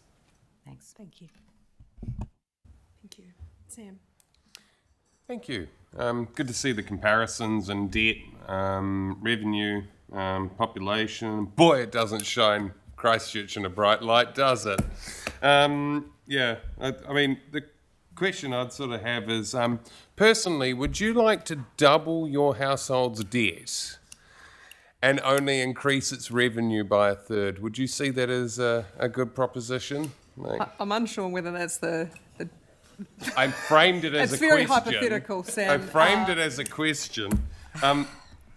Just going through the examples, there's only really, I think, 2 that the community really are interested in after the feedback from the survey. But when we go through, everyone else looks a lot more lucrative, and then again, you tag in beloved Christchurch, and then you get into the realm of $3 billion worth of debt, and it's it's quite shocking, really. Through you, Madam Chair, I think what I'm picking up from you, Councillor, is that you would like the debt and the impact of debt to be highlighted as a consideration for each of the options that we take forward or that you tell us to take forward. Yes, please. Am I hearing you correctly? Yeah, you might be, yeah. Do I need to speak louder into this thing? No. And a breakdown per household, I think, is really good too, because per capita's beneficial, but when we're considering comparing newborns to a 34-year-old family of professional couple, I think per household's quite good. If we did that per rating unit, would that? Yeah. Because that's something that's that, in my view, is that population's awesome. Rating unit is also really important, and so that might make it relevant to link those all together. So the debt ratio is actually per rating unit, so you can get an understanding of, actually, this is my household rating unit. Yeah. I mean, debt to asset ratio of, Selwyn again is significantly better than Christchurch. But anyway, just saying that, love the presentation, thank you. Questions, Denise? Oh, it's not a question really, but I could try and make it a question. Yeah. Just. Well, I think you asked the question I want to ask. I just wanted to thank you for the presentation. It's really refreshing, and I've had so much positive feedback from around the community about how approachable it was, and they did love the 60-second thing. I just think we do need to put more emphasis on the financial implications, because clearly that's where that came out of the other survey as well, that rates, what people are paying, and that's what we were elected for. And so, if we can put that in there. Is that a question? Not really. Well, yeah, it was. Yeah. Yeah. Yes, we can definitely do that for that short list. Yeah. If there's no other questions, I think this is probably the time where we go around the room. Oh, Elizabeth.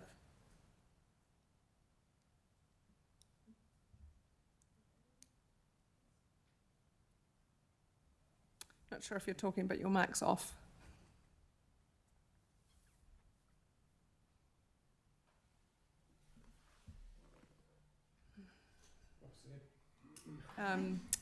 Elizabeth, Okay, if you... is that on? Is Yep, that on now? you're on. Oh, okay, great. Hey, I'm just at the library in Lincoln, and I'm just read the press for today, which I don't know if anyone's seen it, but it's saying a unitary authority is inevitable. So it's actually the Christchurch Council meeting discussing the direction that they want to go. So it sounds like there's a bit of a split within their own councillors where half of them are saying Christchurch will go as a standalone, and the other half is saying, regardless of what Selwyn and Waimak think, they're just literally suburbs of Christchurch. So we actually need to consider having that amalgamation with them. And we're the biggest GDP earners, so that really should be the playing field. I'm just wondering if that's an avenue that we can explore more, is around the financial aspect, because obviously rurally we're doing very well with our GDP, and it would be good to have comparisons there as to our earning power per population versus Christchurch, and maybe see whether there's any opportunity to explore that to allow us the ability to stay as a standalone. If I can respond to you there, Elizabeth, I think regardless of what our neighbours are saying in the paper, we've got... Have you heard anything? Pardon?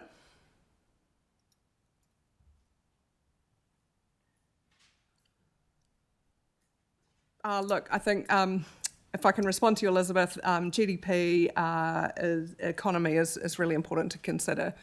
So we have that information and are firming that up, and I think whether we change that as to a, when we talk about GDP, it might be per rating unit, might give us that good breakdown, so we've got consistent data and information sitting alongside what options we do have.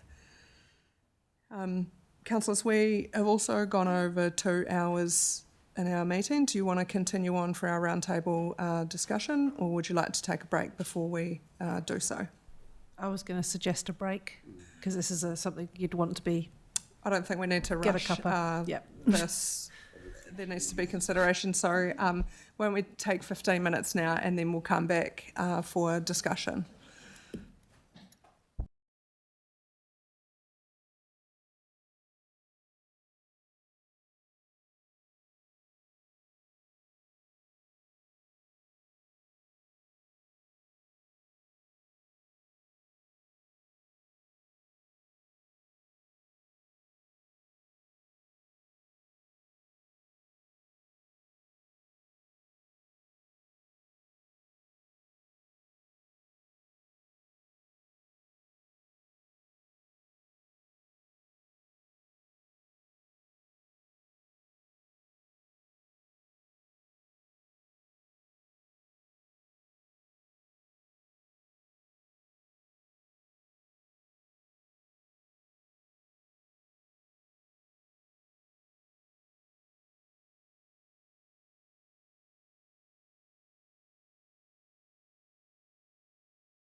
I think, so next stage is here is we're just going to go around the room and effectively your thoughts on this. This is discussion time.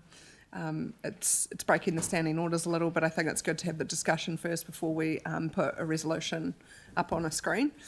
And so if I generally start to my left, if you're happy with that. And so, yeah, happy to hand over to you, Aaron, if you're ready and willing. Yep. Cool. An assumption that goes unchallenged is that bigger is better. And yes, economies of scale do occur, but it's not an endless pathway of gain. You gain at the start, moving from small to a bit bigger, and as you go along that pathway, things flatten off. There's diminishing returns, and as you get bigger and bigger, inefficiency and bureaucracy can creep in.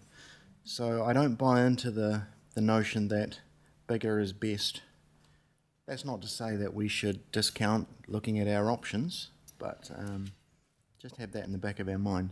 And also, economies of scale can be achieved not just by merging with our neighbours, but by jointly delivering services with them. So we shouldn't be blinkered to what our options are.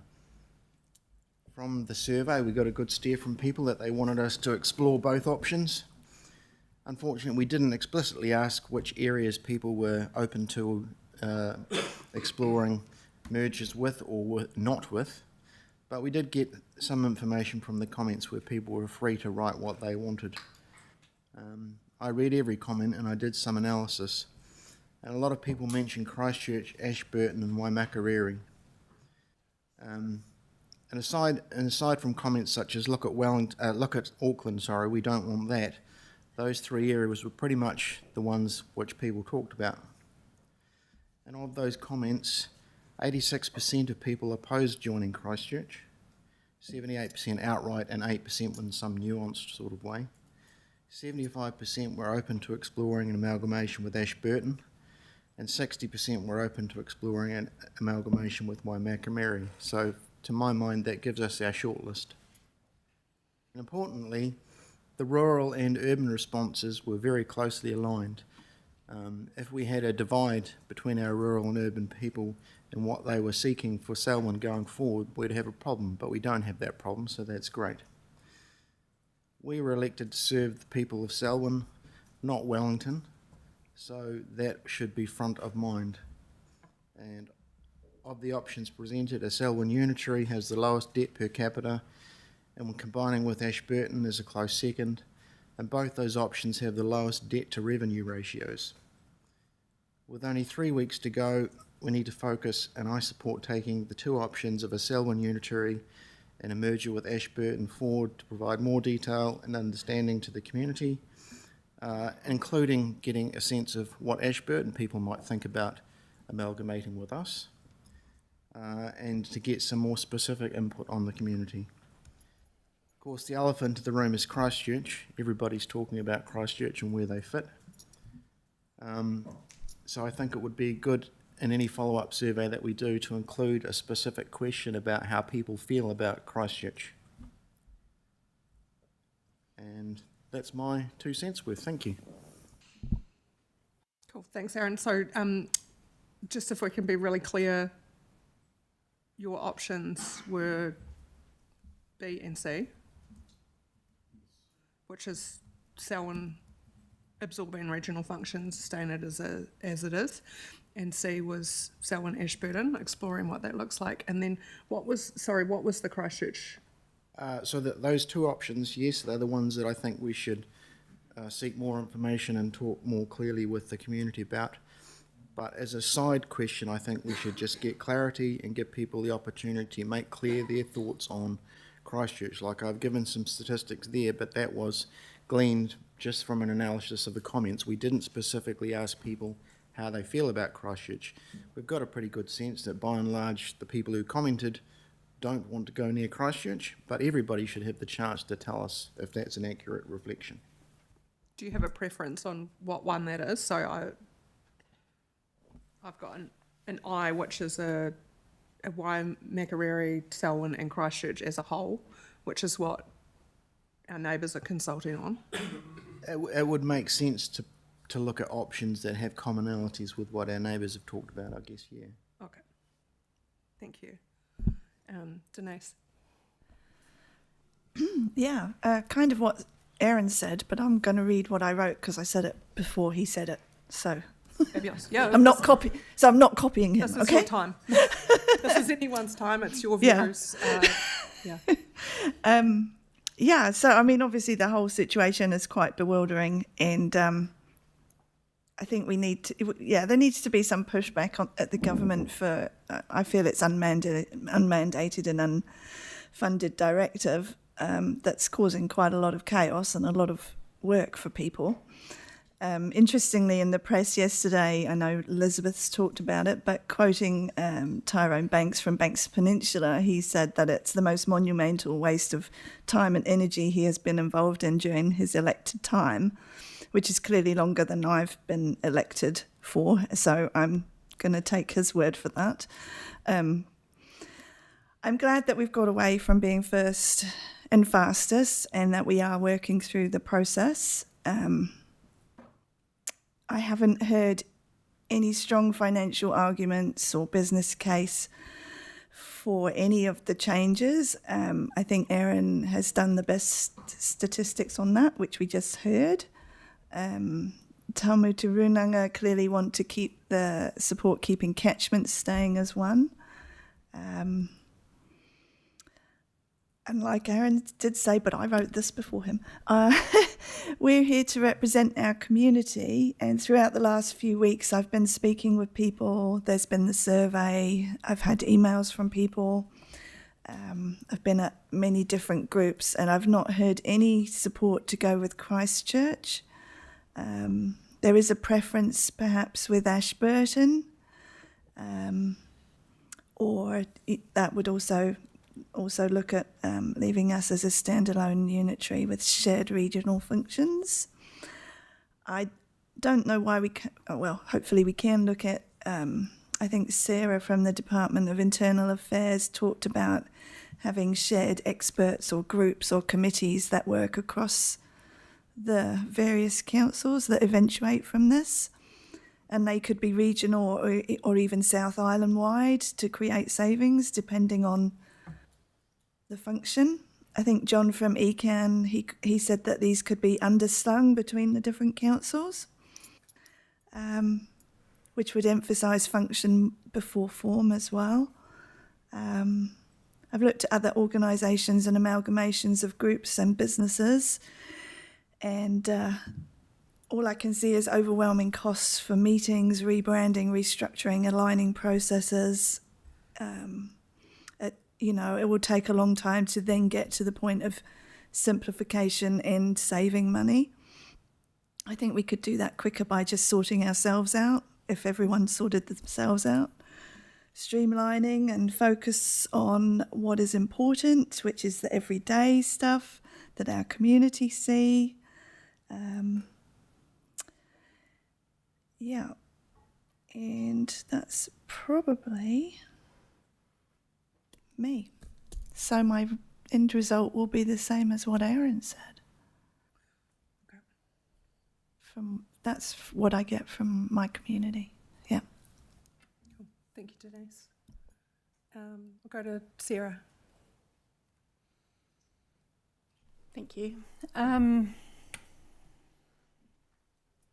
This isn't the first time that the boundary lines have shifted. Last night I chatted with a lovely Fiona in Prebbleton who actually worked on the merger of Paparoa County into this entity that we represent today, and she took to the challenge of having to review all of the street names across the district to ensure there were no duplications, and that was with no computers and only maps and memory. So it was quite nice to have that discussion before this one. It's pretty frustrating to have this blip as a council when we continue to make really good progress on internal improvement at SDC with our systems and structure reviews, obviously reducing costs and tightening governance in line with our rates cap mandate. And so the cost of this unitary transition is potentially a very big fly in that ointment. But to me, that just means we need to be looking harder to find a sustainable long-term solution for our district. This is an opportunity for us to review delivery of our existing and extended regional council services to our communities, assess where we can do things differently for the benefit of our ratepayers. It is a decision that's based on community voice, evidence and data, trust, relationships and negotiation. It's come to us with tight timeframes, with limited information and a very broad scope for significant change. Our community has completed a very brief 2-question, 60-second survey. And whilst that was valuable, it gave us a really good top-line indication of what the community was open to exploring. It was really just the beginning of the process and was never meant to be the final word. And we've just seen there that 46% told us that they were interested in understanding more about both pathways, where there are sole unitary and amalgamation options to determine what could work best for Selwyn. And I believe that we need to honour that intent to explore the options. As governors, we have a responsibility to consider all the information and evidence available to us in order to make the best informed decision that we can. It's not going to be perfect, but if we can be best informed. The information that we have received over the last few days takes us beyond that 60-second survey and the initial workshop, and it draws on and allows us to consider demographic, geographic, economic and financial analysis of each option to assess their strengths and weaknesses. And we've also heard from our friends at Te Taumutu sharing Ngāi Tahu priorities. This is important to consider.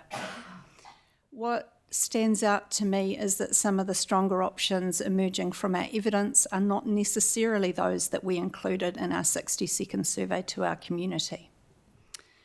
The options with the strongest metrics haven't been considered by them, and it was not within that survey option. I made a commitment to listen to our community and to make informed evidence-based decisions and to look at the future needs of our communities. And I think we should, as governors, we should consider looking more widely than just the 2 questions that we initially indicated. So I have 3 options that I feel warrant further exploration. Selwyn is a standalone unitary, consistent with our community feedback and worthy of assessment on its own merits. Selwyn and Ashburton as a unitary, also supported through survey and worth progressing. But I would also like us to consider a rest of Canterbury unitary, separate to Christchurch, which I think was option G. On paper, all of the information and data pointed to this as a strong unitary option. It aligns with taking a strong functional approach and considering the kōrero with mana whenua, especially considering our river catchment management. It could potentially offer a stronger collective voice for all parties, greater economic stability and diversity of industry, similar financial profile as Selwyn with debt and equity ratios, similar rural-urban profile, increased productivity, GDP measures, and potentially economies of scale through shared services and systems. And importantly, a more logical and effective delivery of regional functions, including transport infrastructure, river catchment management, biosecurity, pest control, climate resilience measures, including flood protection. It would be more complex, structurally and politically. And if considered, the challenge of how community representation would be maintained would be a critical factor to overcome. You would need good, strong governance and strong representation arrangements to make sure that Selwyn communities, both urban and rural, remain well represented. It may not fly, but given the compelling data, we as governors should at least test it thoroughly as an option. Can I just ask for some clarity on that option? So are you looking at G, Sarah, which is Christchurch City and then rest of Canterbury, or are you looking at A, which is whole of Canterbury region? No, G. So Christchurch are consulting on A, which is a whole of Canterbury. Including Christchurch. Okay. Yeah, that's my, the whole of region. You know, my wild card would be a Greater Christchurch partnership, but our neighbours have elaborate taste. And to be fair, have also rebuilt a city post-quake. So yes, our role is to take that community feedback and use all available information to build on it transparently with good judgment. Thank you. Okay, so that's G, just on my list. Okay. Sophie. Oh, isn't this fun?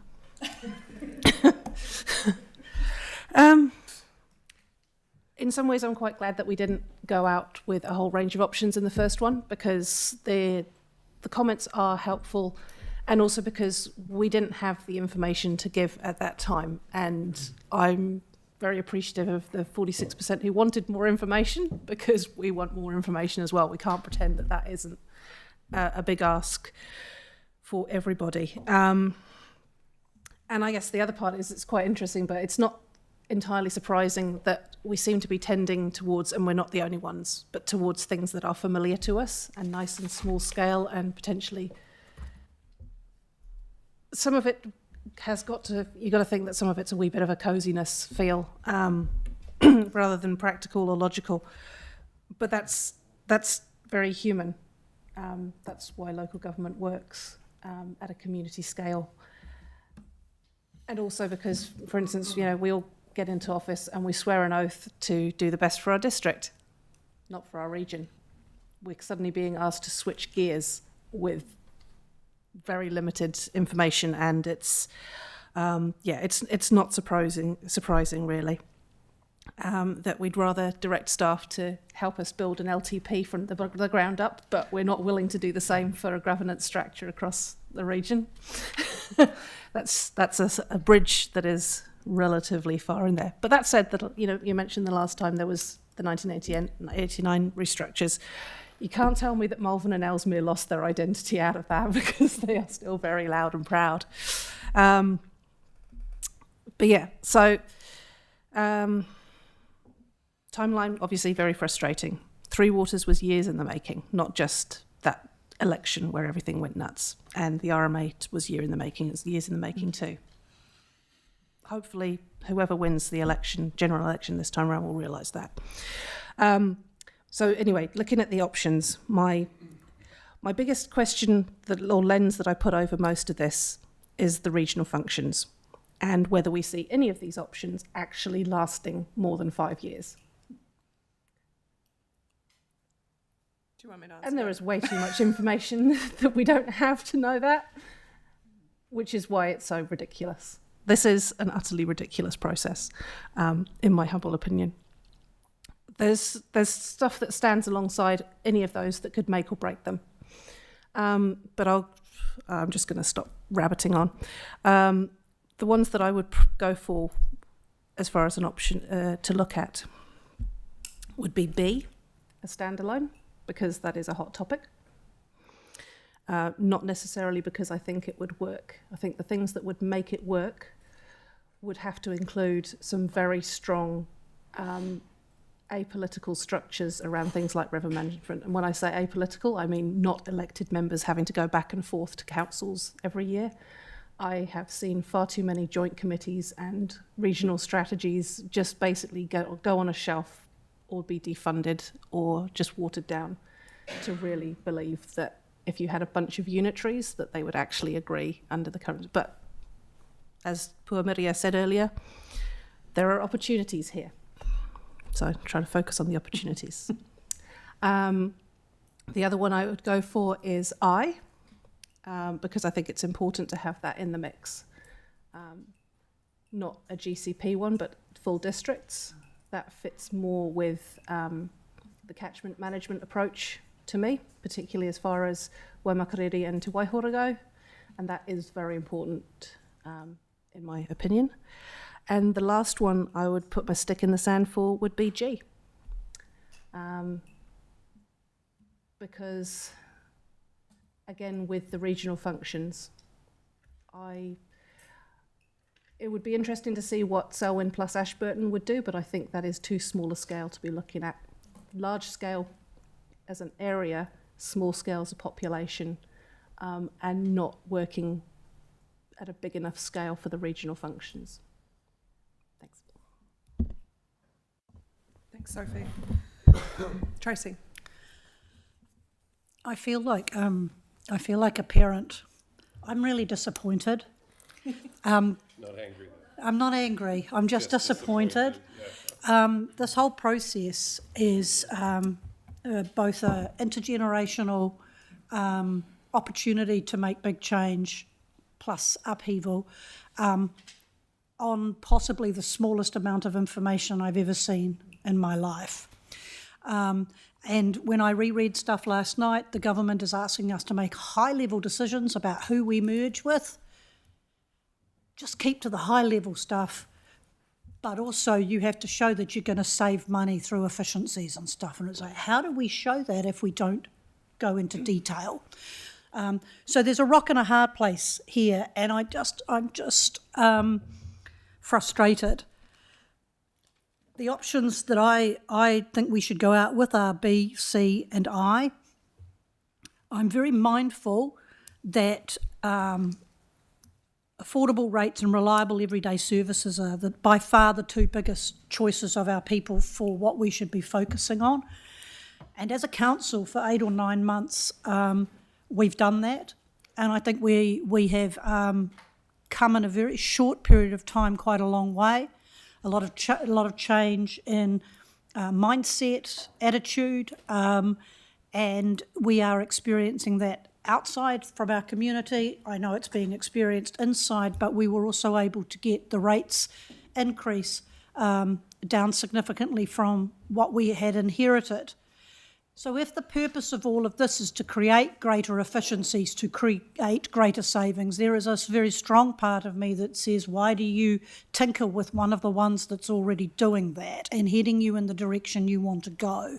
And that's where I lean towards the unitary, not because of an inability to think about the grandchildren or the future or the whole, but because if this is about saving money and efficiencies and affordable rates, then Selwyn is one that is down that road and very close to the high end of a proposed rate cap within the constraints of an annual plan.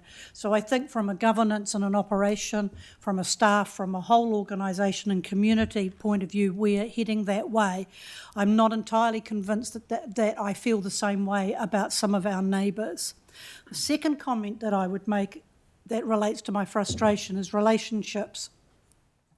Mergers, acquisitions are legal words, but they're still about relationships. And one of the things that's disappointed me from when Head Start was announced has been that some of the other leaders around our district, I feel, have been reluctant to behave as though there are partnerships in the making instead of takeovers. So far from being mergers, there's been a real sense of takeover, and I think an inability by some leaders in our district to actually look at the functions that we are being asked to perform. That this is not about who gets to be on top.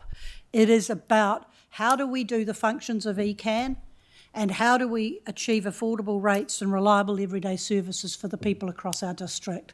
If we can't get into rooms together until very late in the piece, how on earth can we promise our communities that once we are merged, we are going to miraculously have the ability to talk to each other and respect each other, which brings me to representation.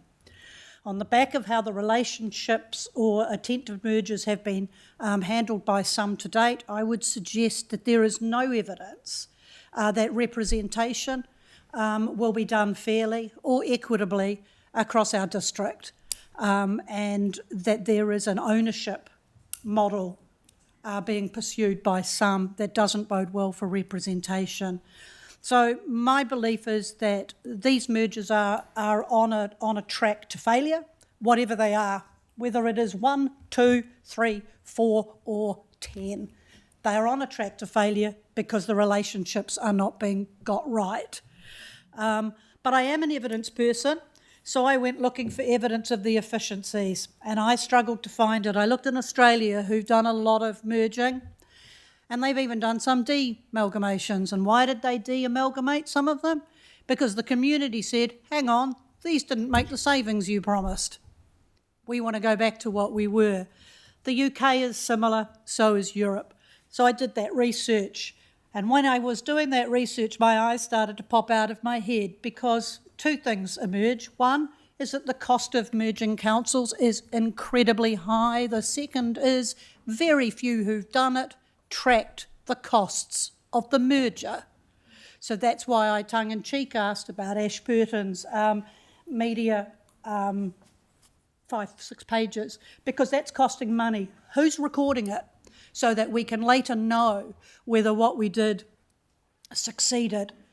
So with no funding from the central government, one thing they've been very clear about is they won't fund mergers. We're going to have to fund it ourselves. So when is the magical saving going to happen? Well, the research says it probably isn't.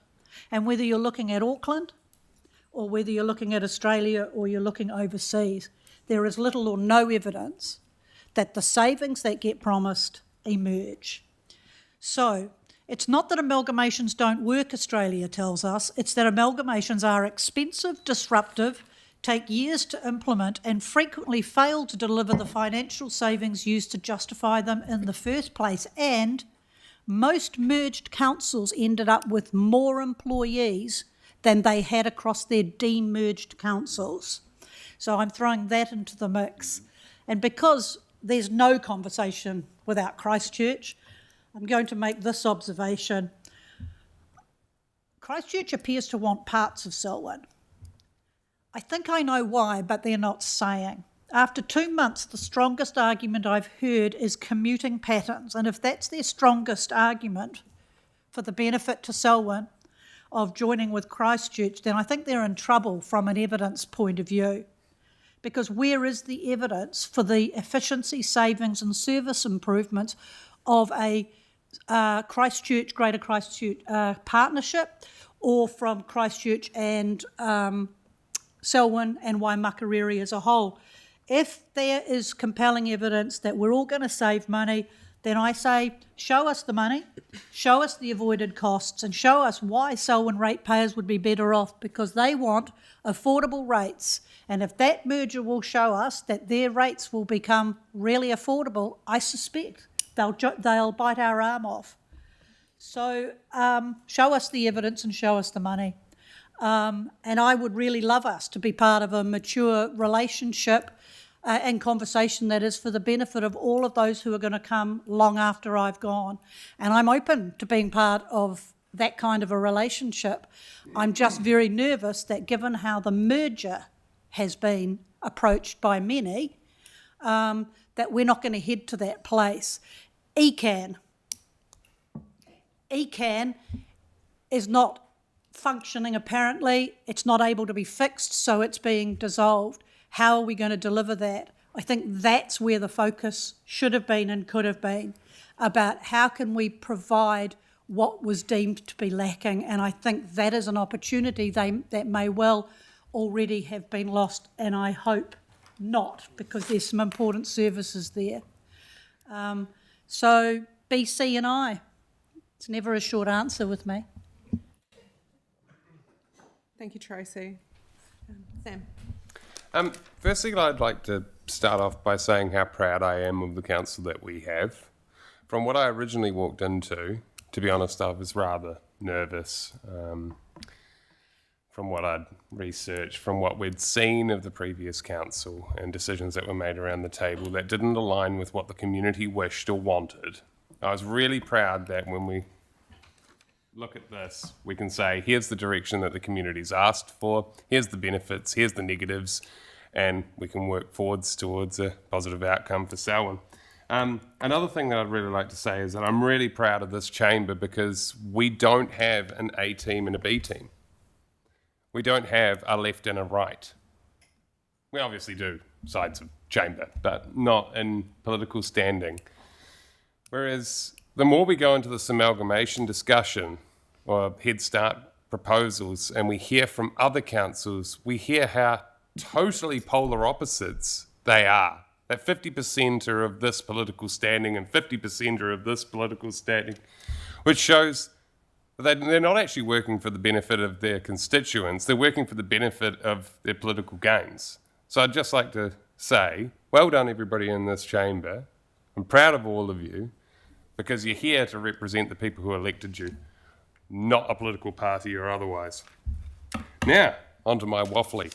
Right, even if that was waffly already. I was elected by Selwyn for Selwyn and to represent what's best for the community as a whole. The 60 seconds for Selwyn results showed that option B and C were preferred. This isn't my decision, this is Selwyn's and those who submitted. I'm here to stop the spend and start the mend. Not for Christchurch, but for Selwyn. This council has finally started to represent our rural community after years of our farmers being ignored. I won't sit idly by and let the backbone of the economy be trampled again. The best options that we have are to stand alone or to pair up with Ashburton and sort of take Ashburton under our wing. And the reason I say that is because, and when comparing finances, debt, revenue, population numbers, we sit relatively on par with them. When we compare to Christchurch, for every rate bill that Christchurch pays, a Christchurch household pays, $817 of that rates bill goes just on interest, compared to Selwyn's $363. Christchurch's debt per household is $27,308, compared to Selwyn's $9,000.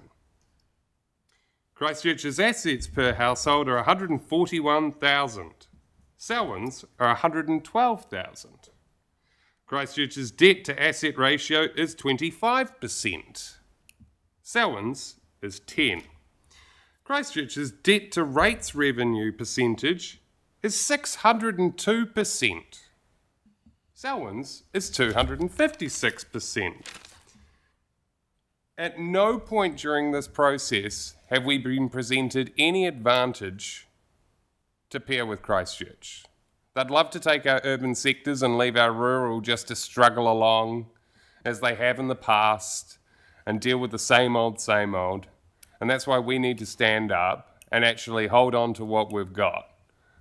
We've got a really strong council, we've changed direction, we're listening to our community, and the last thing we need to do is be absorbed by a politically steered group of individuals who couldn't agree on probably what to have for lunch, let alone political decisions or council decisions.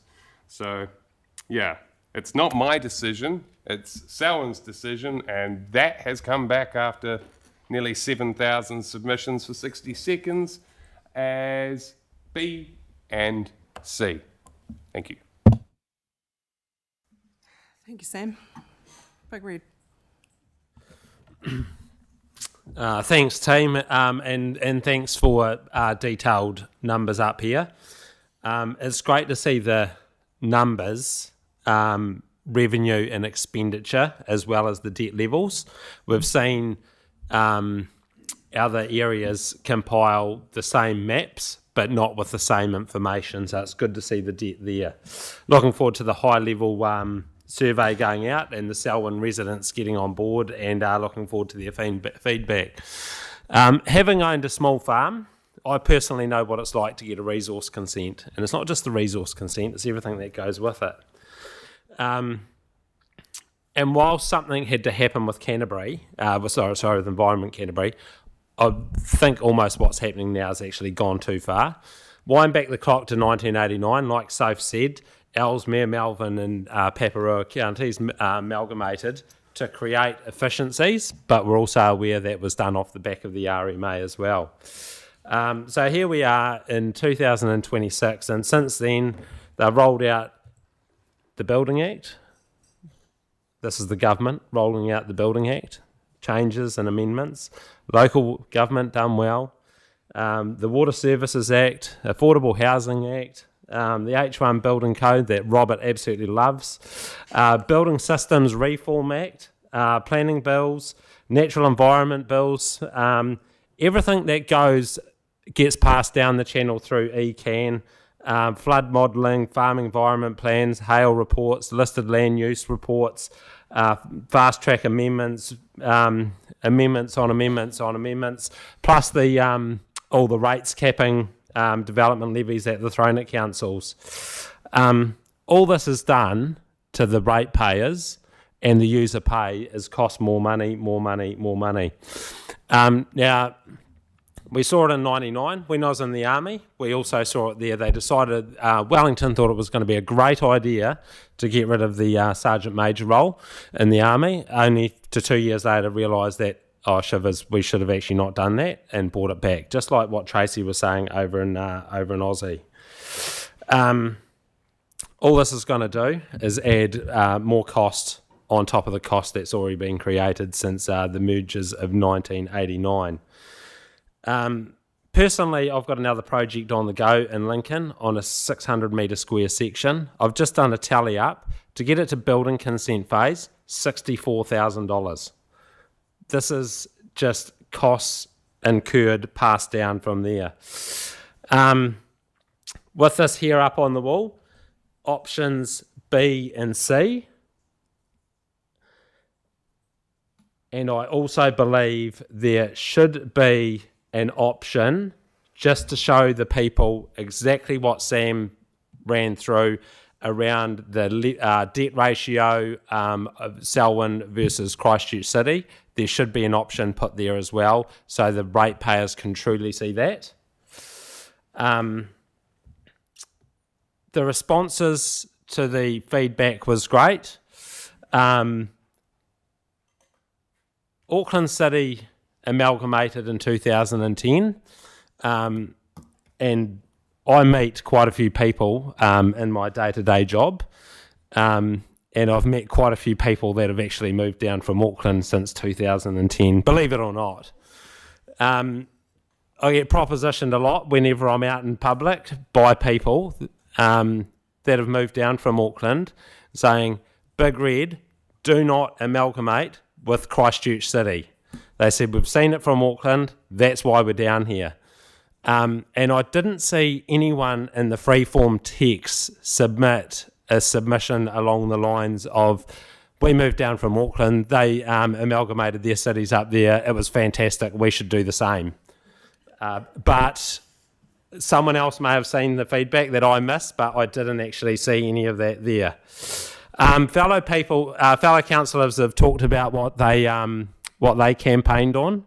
Big Red campaigned on Make Selwyn Great Again. And that didn't involve Selwyn ratepayers having their rates go up to support Christchurch's vanity projects. Thank you. Thanks, Big Red.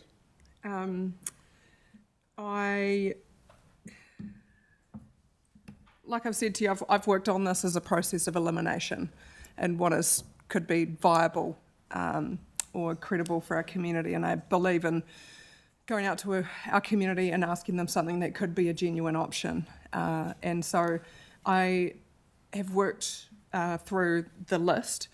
I looked at the whole of Canterbury region and I thought, actually, if we had the 2 years, I think we would have probably got there.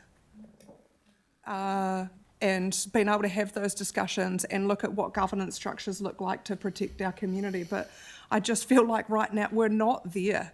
And it's a real shame because I think we could have got to a good place together as a region. And so I know, Christchurch is consulting on this, but I don't know if it's a viable option because no one else has consulted on this. And so I go to the space of going, well, are we going to consult on options where we have unwilling partners? And, it's the things that, what are your bottom lines and the things that you can live with? And forcing someone into a merger with us isn't what is right in my book with my values. And so, again, it's a shame, and you never know. We might eventually get there. but I look at it as, and not right now. I look at option B as a standalone. Our community has told us to explore this. What does this look like for them? And so I think it's really important to have the information and the data that sits behind that so that they can have an informed position as much as we have. I look at Selwyn Ashburton, the feedback from, yep, I know our survey was rough and ready. I felt like we didn't have another option. In the way that we surveyed our community, but I think the thing is that I'm really proud of our community for coming out and being so engaged in this. We haven't seen engagement like this in our history. And so this just shows how important this actually is to people. Ashburton was featured in that. Ashburton's also consulted on a merger with us. It's probably not top of their list, but I think it's something we need to explore with our community. And so that sits on my preferred list as well as B. I look at D, and I am not particularly sold on that either. The reasons for D would be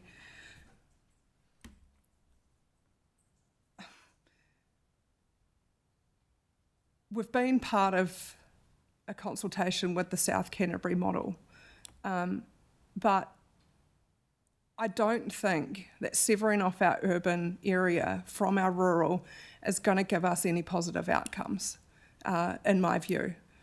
And so putting a concentrated population of people into a greater Christchurch area and leaving the rural to fend for themselves as resilient as we are, I don't think is going to have the scale to be able to deliver. You need rating units, you need people to be able to deliver at scale in this place. So, look, I had ruled out option D.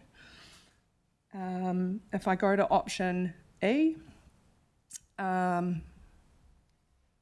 basically the same as D.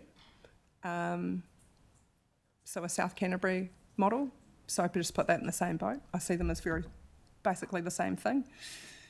If we go to our rural Selwyn and Ashburton, I know that Ashburton have consulted on this as well, and I think that was more favourable to them than having our urban area attached to it, and for their own reasons, which is also fine to have. But again, it goes to the same thing. If our community has told us they want Selwyn to remain whole, and severing off our urban and our rural isn't in the most favoured options. And that leads us to option G, which I think has been discussed, which is, so option G is,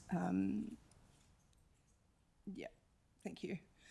Option G is Christchurch on its own, so not the GCP area, and then a rest of Canterbury.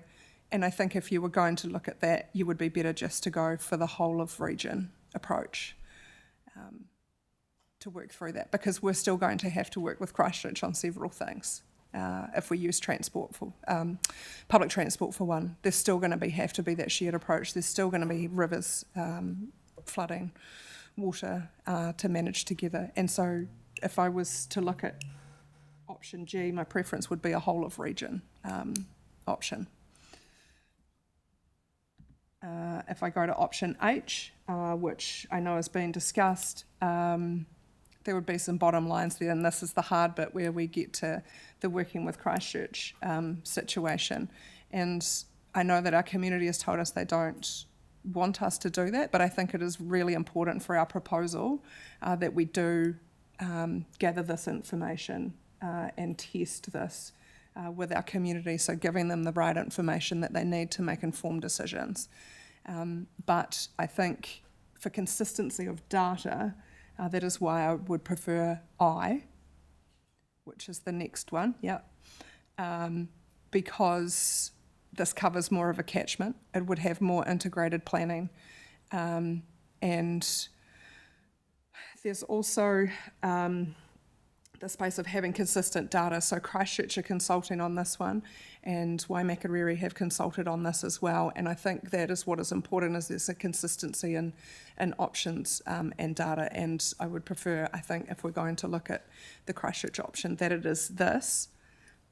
However, I have a small caveat around this, and that is I don't want to isolate our northern friends with this either.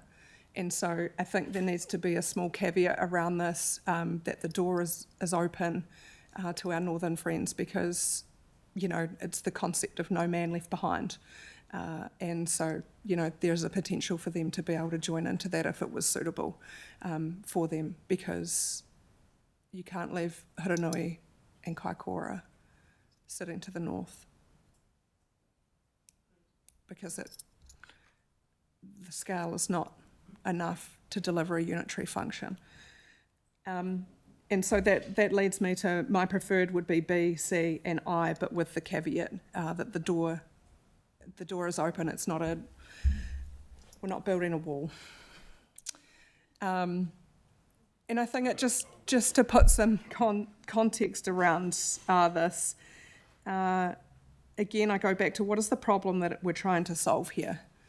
And the problem is that we're trying to deliver regional functions left over from the RMA, and how can we do that? And I think this is where I think it's really important that we list how these functions could be delivered, and it's going to be very indicative because we don't have agreement from our neighbours on what that looks like, but we've got to start that conversation with our community on what this potentially looks like. I know that I've shared a document with you around how I think it could be delivered, and I guess I would like to have that up on our website, but I need to make sure that you are all comfortable with an indicative concept before it goes up there.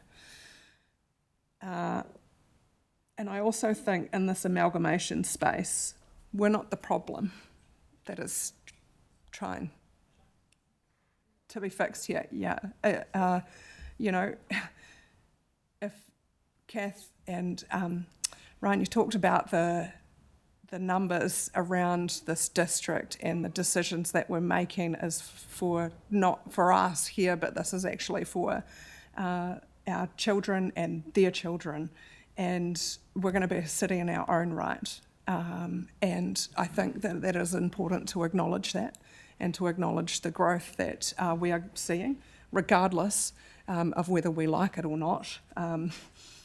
Some of it is going to happen, and we need to plan for that. And I think that it is really important that we are solely focused on that. I think if there is a move to a bigger urban environment, we could be lost in some of that, because some of people just see us as a suburb of Christchurch, and I don't believe that we are. I think that we have a lot going for us, and that is why I think it's really important that Selwyn remains as a whole. It's not just our urban, it's our rural, it's our economy, it's our GDP, it's our beautiful mountains and rivers and lakes and our national park, and it's all the things that actually make Selwyn really great. And I think it's, yeah, anyway, I could go on for days and days, but that would be my preference, is that we are BC, I with a caveat for our northern friends. I note that Elizabeth, you're online. Do you want to feed into this at all?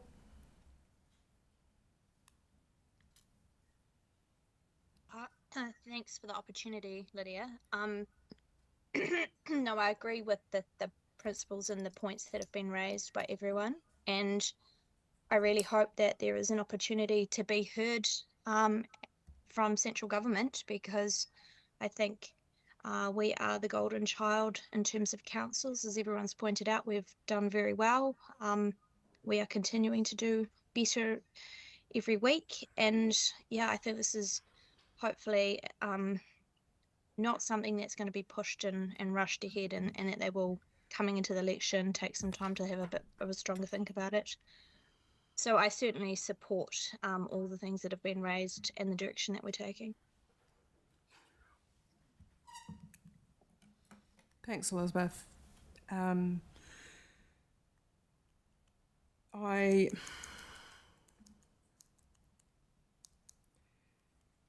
we've got three really clear options. It is whether we want to include a fourth in this proposal. Sarah. Just a quick question. If Ashburton isn't necessarily wanting to pair up with us, should we be continuing to explore that option? Yeah, look, it's a really valid point. I think there's been no decision made from Ashburton at the current point. I know that they are probably looking south, but they've not formalised that. I think our community asked us to investigate that, and that's the hard part. You know, when the analysis of the free text told us that. And it does become really hard because, you know, here I am talking about what are viable options. And, you know, on paper it's a viable option. As councils, it might not be. And, you know, that's the tension in this. But I think that we need to put it up for our community. It's no different to the Christchurch situation. They've told us no. We've kind of got to test some of this stuff to say that it's been considered and been put on the table. Sophie. I mean, I can see where the majority of people are after option C, and I've got no problem with that. It's like you said, it's something that's been indicated in the survey. I would still be keen if there's an option to put a fourth in, because while I agree with the caveat around I, absolutely, because Huranui and Kaikoura would not be viable. And yeah, in terms of G though, the reason why I spoke far too much and I didn't even say why I was supporting G. The main reason why, for my part at least, that I mentioned that one was because as a whole of Canterbury option, so A, still in terms of metrics of population representation, we and all of the other rural areas are pretty much lost, which is what one of the main complaints has always been around the representation at ECAN, that Christchurch has the loudest voice. G kind of takes that part out. So then if you're having a conversation between Christchurch and the rest of Canterbury could potentially have half the voice. It might not do, but that was why I thought that might be a good one to throw in there, just as the largest scale that we could have without being outweighed and outspoken or out. You know what I mean? That may not be anybody else's thought. I just thought I'd explain myself. Thanks, Sophie. It does help. Aaron. The question about whether Ashburton are open to us is a good question, and that's why I made the point that part of our next step should be exploring that, because I guess if they do firmly either say they're open to it or not open to it, that might affect whether we actually even take that to the survey, depending on how rapidly things move. And I guess the same could be said for an all of Canterbury option, although we never got a steer from the community that they want us to go into that space, and probably the chances are of one of, 11 councils saying no, I'm not supportive of that is greater than just dealing with one neighbour. Tracy. I just want to make a couple of observations. One is if economies of scale were a panacea, Christchurch wouldn't be looking to merge with anyone because they're already a really, really big scale. So there is evidence, without there being evidence against some of this, there's some cats chasing their tails. I do have a concern that comes back to a question that Sarah had earlier, which is that if we put a fourth into the survey, are we also spreading our resources thinner? Or is the data that we would be collecting for three options largely going to be able to be more easily extrapolated to include a fourth option. So I am just thinking about the time and the workload, because I don't do this work, and so you guys have got a better idea of whether a fourth one adds another 25% work or it doesn't. It may actually add less than that. I think, Kath, I'm happy to hand over to you in a minute, and I think this is the thing that I'm looking at is that for us in gathering the information, there are some quick wins there for us around the Selwyn Ashburton option. That data has already been gathered by Ashburton. We have that to be able to put alongside that option. Waimakariri have already consulted on Waimakariri, Selwyn, and Christchurch, and so Christchurch are doing the same. So with the teams all working together, there is some data sharing going on. So there are things that can come up, and so I guess, Kath, it might be the question of how hard would it be to pull up an option G and the data that would sit behind that. Yeah, look, it'd be fine to extend it to 4. I guess our concern is more lying with preparing the proposal and ultimately what that is and the time frame to do that. So, yeah. And just looking, because I look at that time frame, and I've been looking at the calendar over that and how we could make that work, and it would effectively look like potentially having an extraordinary meeting around the end of July because we'll have the survey data back to then go, it's this, but we're giving the team a week. And that's my concern. It's not that I don't agree with exploring the G. My concern is about pushing the team too thin, because there's one thing is the prep, as you said, one is the prep for the survey to get the feedback, but the other is the proposal. And that's where, and that's my concern about us adding a fourth in. And you can probably tell from my voice, I'm ambivalent because I see the merits of putting the fourth in, but I also don't want it to detract from the quality of the proposal and the time we have that and the consideration of that from a staff and governance perspective. Sarah. I guess just to Sophie's point, talking around a bit further to G, it is for me about as much having a voice at the table and ensuring that our voice remains strong, whether we are at a Canterbury-wide forum, a South Island or a whole of New Zealand. It's not about bigger is better, but actually there is something to be said about strength of voice in some of those forums. I also, I guess, can't emphasise enough just the weight of needing to deliver the regional council functions in a really effective way. And that is one of my main drivers for supporting G. In terms of the river catchments, poor Miria's discussion this morning that I wholeheartedly agree with, biosecurity, pest control, and the transport function.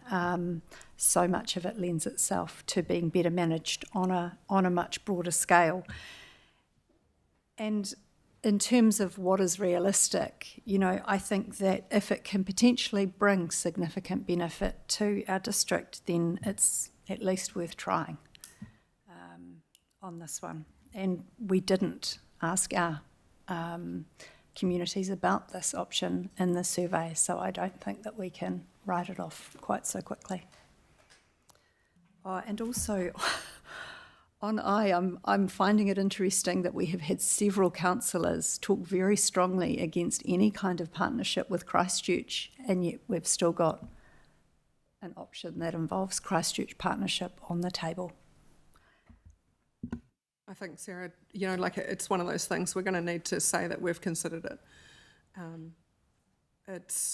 And we realise that our community has said no, but it needs to gather in as much data as we possibly can to inform our proposal as some of the consideration of the options being put forward. Steve, I don't know if you want to say anything. You've been involved through Mayoral Forum and Chief Executives Forum as well, and this has been a pretty hot topic for Chief Executives as well. Thanks. Look, I think the principles that you've discussed today will guide your decision making in 2.5 weeks' time. And I think those principles you've talked about are really listening to what your community has represented to you.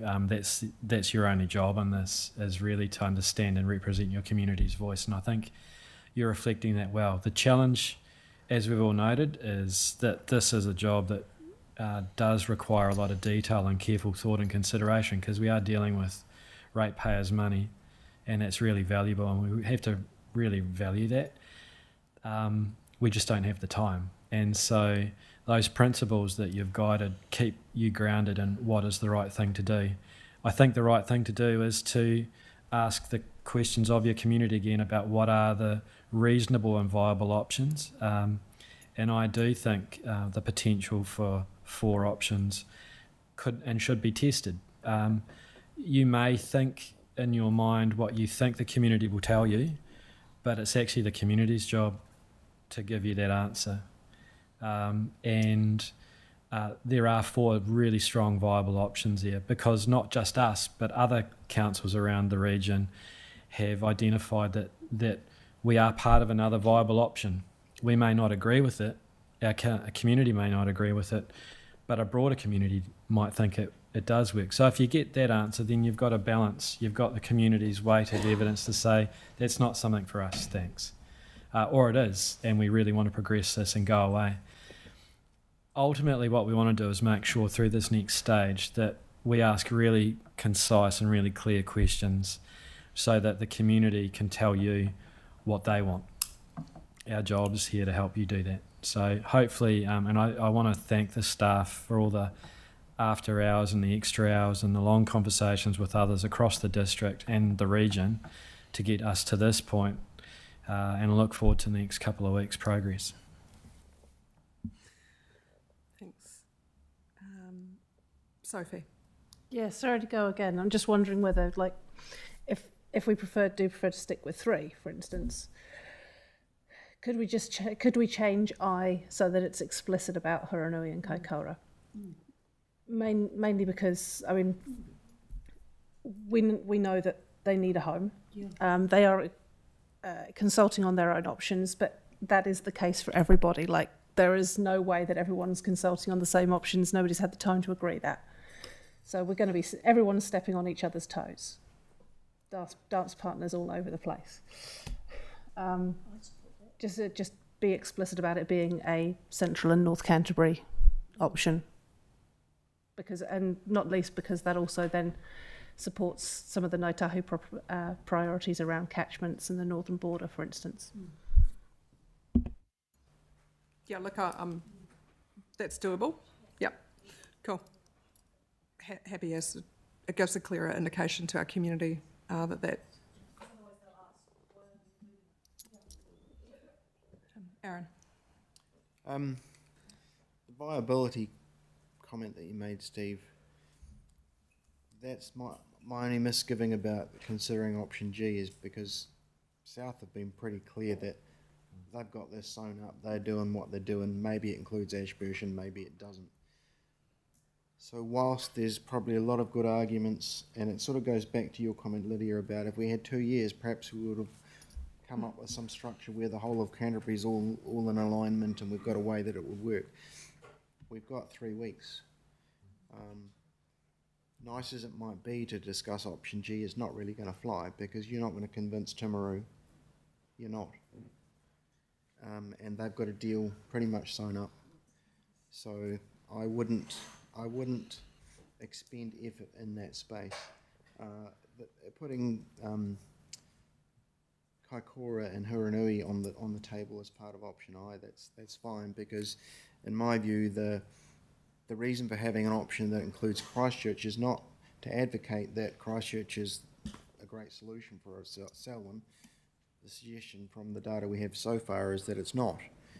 It's to give people that opportunity to clearly state how they feel about an option that includes Christchurch, and that seems to be probably the most tenable option. So I think 3, but happy to that tweak. Okay. I think we need to move the conversation on, and so if we go to the resolution, if that's okay, and I've written down on my paper what everyone's talked about. We've got a really clear steer on B and C.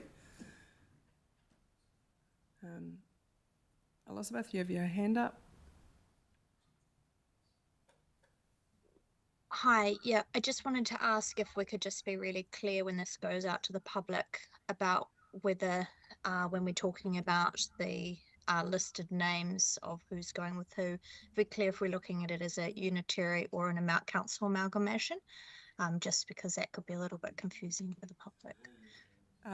We're all going to have to be unitaries. There's, regardless of what option is put forward, they're all absorbing regional function. So they'll all be unitary authorities.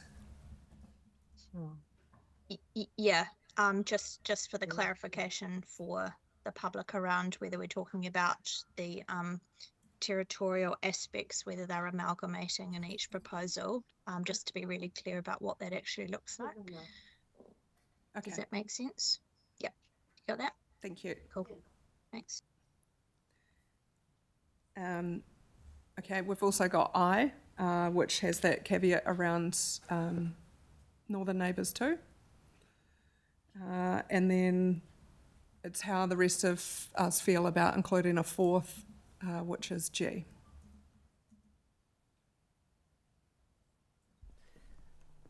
If I is in there, including Hurunui and Kaikoura, then I'm happy to set G aside.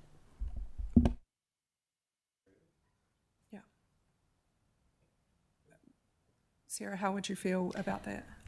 My ideal would still be G, obviously, in terms of regional function, but I can live with the I with the caveat. I guess my only little thing would be making sure that Ashburton is, you know, assuming they're moving south. Yeah, we don't want to leave them stranded either. Yeah. And that's the thing. I think if I look at the proposal, the criteria is that you need to leave yourself open to other partners as well. And so, you know, I think if we consulted on the Ashburton model, that might give us some data around that too. Okay, thank you, everyone. I know that it's not always an easy discussion, but I think we found some consensus that we're going to live with. And I'll look for a mover of B, C and I. So Tracy and seconded Sophie. Is there any more discussion on this? I know we've run everything a bit backwards, but there being none, I will put this to the vote. So all those in favour, please say aye. Aye. Any against? Any abstain? Call it carried. Thank you, team. This is a big innings. Team, we might take a natural break here, and we'll be back at 1:30.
Next paper up is tab 11, which is the procurement for Rolleston access improvement projects. I'll invite up David, and I think Keith is stepping in for Tim today.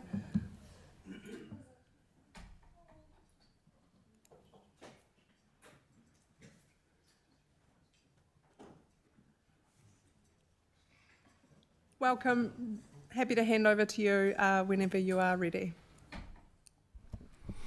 Thank you and good afternoon, everyone. I'll just do a very brief introduction before I hand over to David and Megan.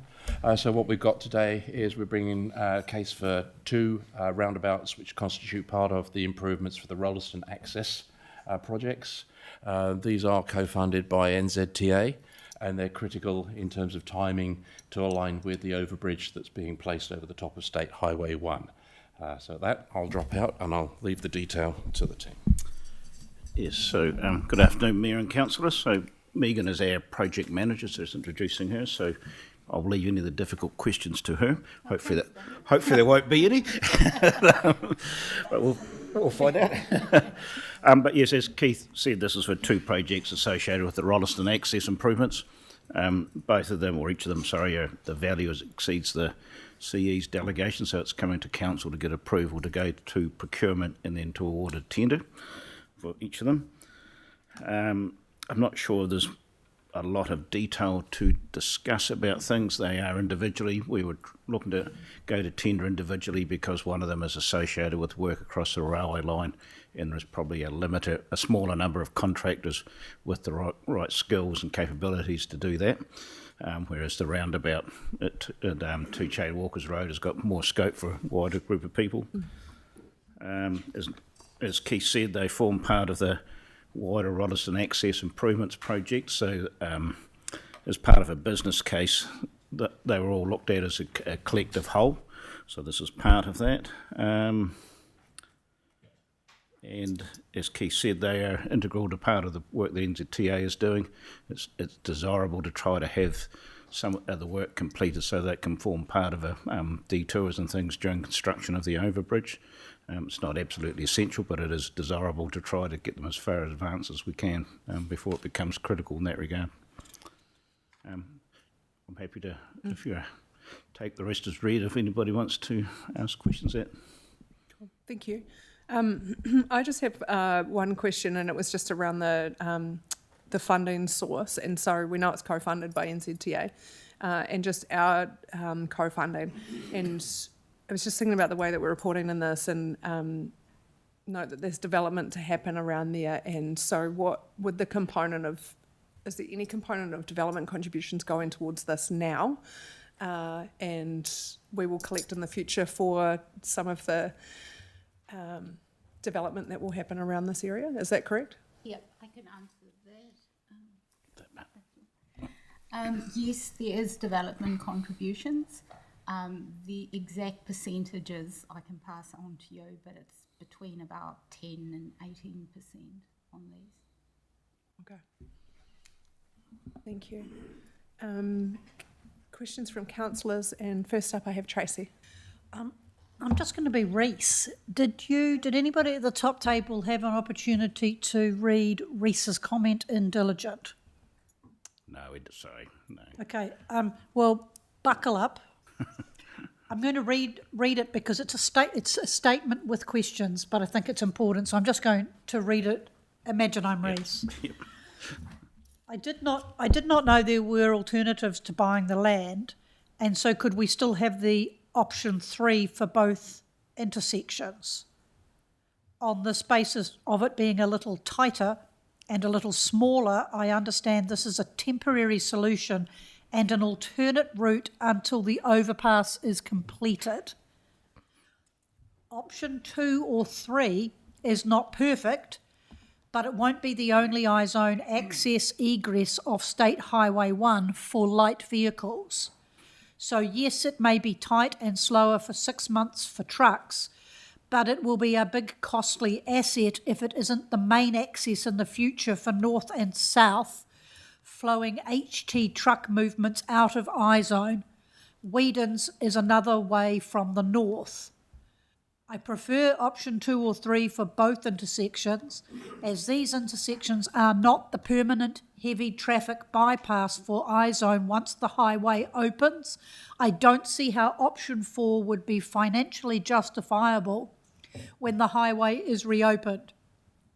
If HT vehicles could only use this road into iZone once the overpass is completed, then that changes to option 4. But vehicles can go up to Whedon's if they choose, or Hoskins again in the future. Option 4 seems a high cost for a short-term need. Sweat the asset, as it will only be utilised going south from the iZone in the future, to my knowledge. Option 2 or 3 is still a substantial upgrade. This is my opinion from my understanding. So if there's anything, bearing in mind I've written it, it's not mine. Yep. So, Thank you. probably perhaps in hindsight, maybe wasn't clear in the paper, but it is going to become the permanent primary access from this to and from the south to iZone. So Hoskins Road is going to be left out, heading north only. There's going to be no access into Hoskins Road from State Highway 1. And then Whedon's interchange will become the primary access to and from the north. So I think the best way to think of it is effectively Hoskins Road will be very limited, as will access into Rolleston Drive and so forth as well. So the dynamics will change quite dramatically. So it is a long-term situation. Thank you. Sam? Thank you. The roundabout on Two Chain and Walkers Road. Any reason that we've basically, it was originally going into the top left of the diagram you've got on page 149. Now it's going to the bottom right.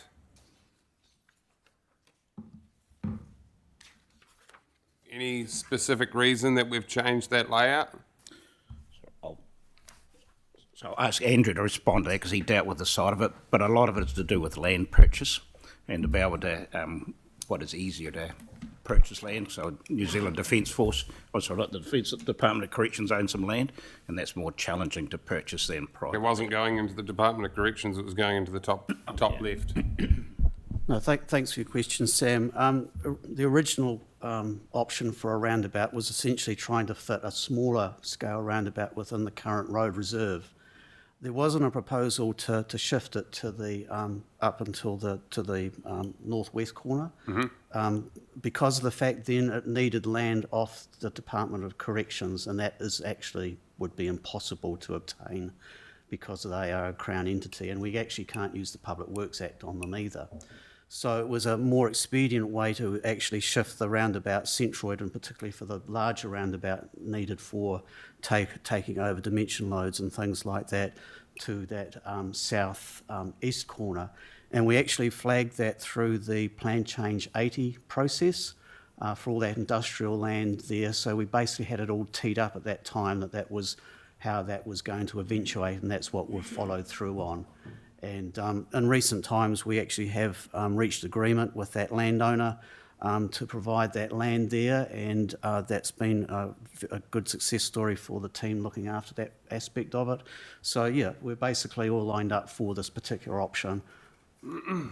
Okay, so I'm just going off the mental image that I had of it.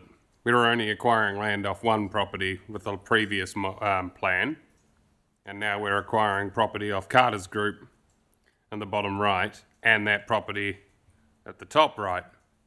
So we're now acquiring land off two properties instead of one. No, it was always going to be the two, and the previous report that was provided to put into effect the Public Works Act process did identify those two properties right from the beginning.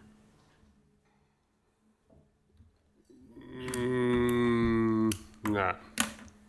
And the other thing is, so we keep saying iZone, but this is effectively to cater for the rail hub, correct? It's for the whole industrial area on the other side of the railway line. Okay. And also access even to Hoskins Road to get to West Mountain into the West Coast and all those sorts of things as well. Yeah, I'm just trying to clarify that we're aware that a Carter Group development is part owning of the land that we'd be acquiring to upgrade for their development. Yes. Yeah, I just want to make that clear. Yes. Yeah. Cool. Thank you. Yeah, and as I said, it was identified through the Plan Change 80 process.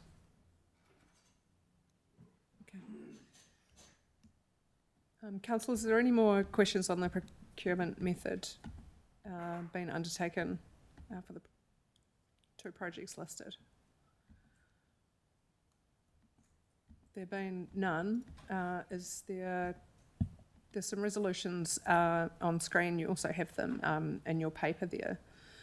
Is there a mover for those resolutions, which is to receive the report for the two projects, approve the procurement plans for the two projects, including the use of an open competitive tender process for procurement, and delegates authority to Executive Director of Infrastructure and Property for the two projects to approve the procurement plans, undertake procurement process, award and enter into the contracts, provided that the values are within projected budgets and procurement is undertaken in accordance with Council's procurement policy and land acquisition is complete.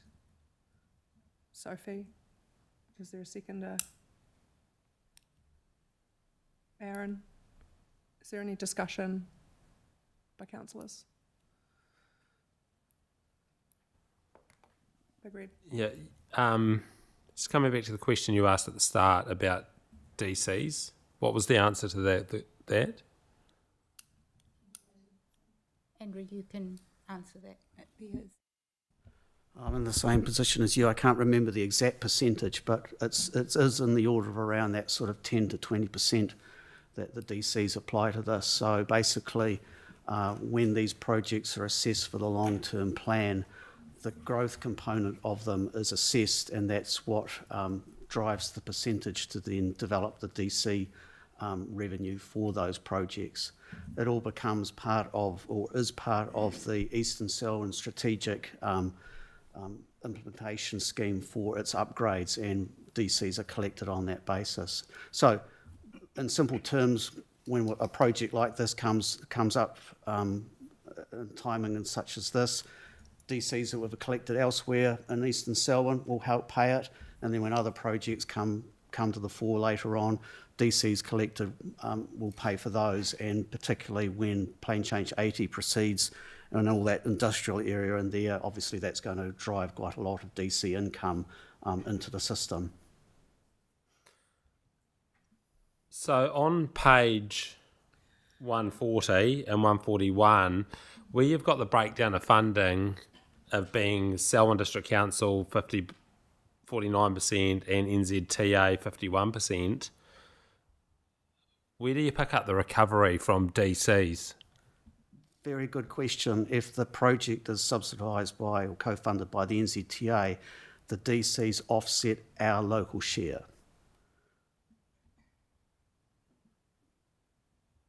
It does not offset the NZTA co-funding share because they have funded it in entirety.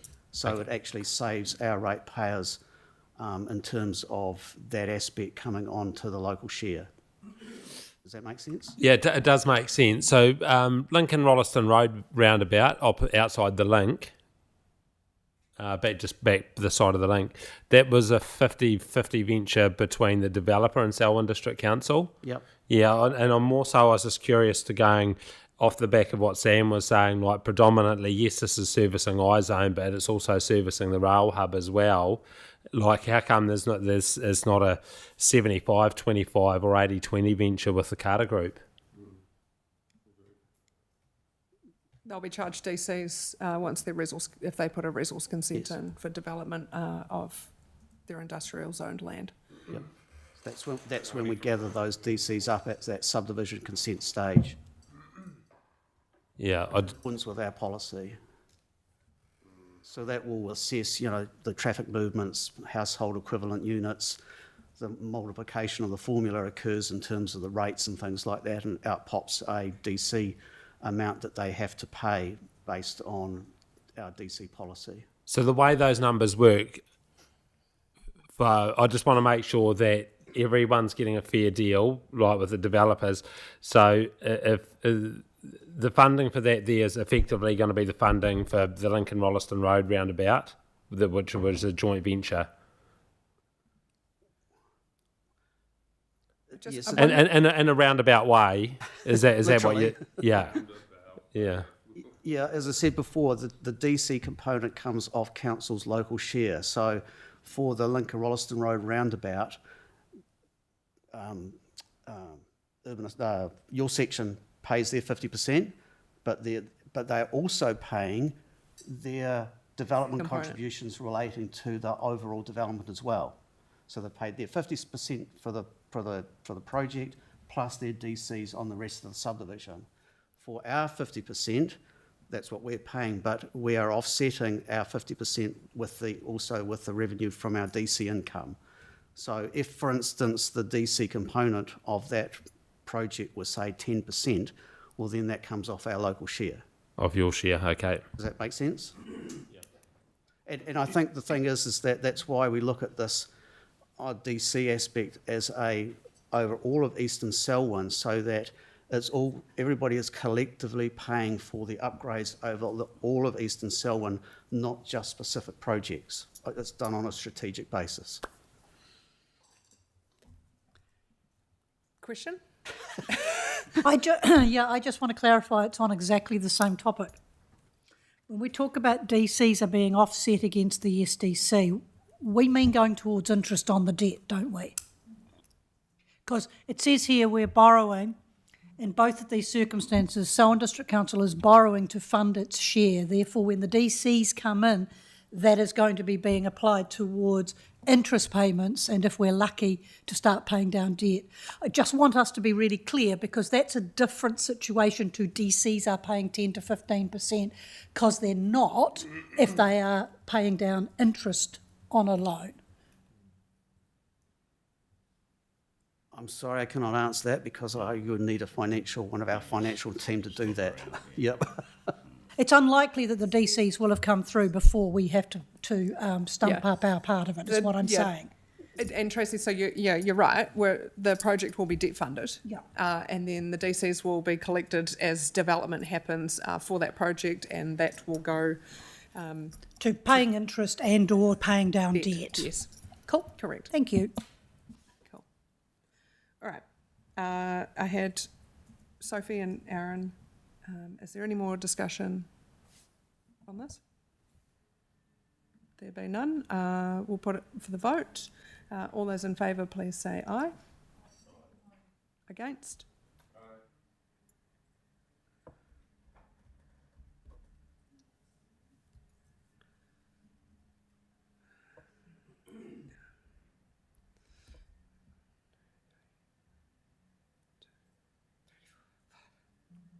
Okay, call it carried. Thank you. Next up is tab 12, which is Selwyn Water Limited transition update.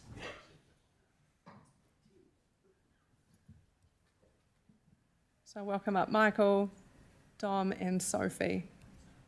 Not Sophie. She looked like she was joining. She's, yeah, quickly dived out of that one.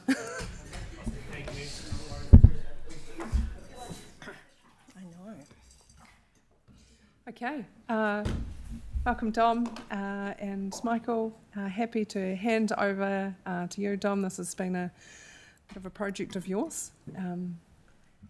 It has. So thank you, Lydia. Good afternoon, councillors. Look, often I take a paper as read, but the purpose of this is to really highlight what's been going on to councillors and the community over the last 6 months since drinking and wastewater assets were transferred, and so if you'll indulge me, I'll talk through my paper this afternoon.